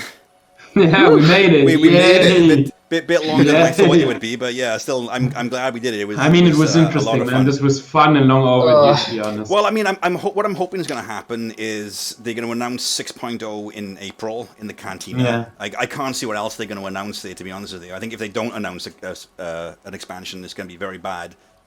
When that happens, there's usually going to be a PTS up, and then we can get like our old buddy Swoto Miner to get all of the class changes. That would be awesome. We can go through that again. And why not? when shall we 3 or 4 meet again? Yeah, we'll do it then, I guess. Yeah, sounds good. Anyone else have anything to add? Yeah, I just wanted to address Marks in the chat real quick, saying that letting ranged classes attack from range is kind of the point. Okay, there's a difference between orbital station, a ranged class knocking you down and still being able to DPS you with really no negative downside, because they can DPS you whether you go to the left or the right of the catwalk while you're underneath. It doesn't matter. They can hit you from either side. Versus something like Makeb, or even Tat Canyon, where if you get knocked down, the melee can choose to LOS or choose to spend that time taking some damage trying to re-engage the ranged DPS. It shouldn't be. There should be a choice. The ranged DPS should be able to either knock you down and then have to reposition themselves to attack you again, or, well, that's basically it. They shouldn't be able to knock you down and still DPS you while you like walk all the way up like Mandalorian Battle Ring. Yeah, not including the It roots. shouldn't be like that. That's not healthy gameplay. Yeah, especially with the amount of slows and roots. And roots, man. Like the sniper root is the worst I've ever seen, man. Roots, for that. Yeah. That's all I have to add. But yeah, good point. All right, guys. Thank you very much for your time. I'm going to call it a day now, so we're going to go and host someone and see how they're doing. Caladon is back. He's been very poorly, so let's host him and hopefully he has a good stream. Thank you very much, guys. Well, thank you, Snake, Thank you, for doing Snake. this, man. Thanks, This Thanks, was man. fun, Appreciate man. it. Cheers, guys. Thank you. Bye-bye now. See ya. Bye-bye. Love you.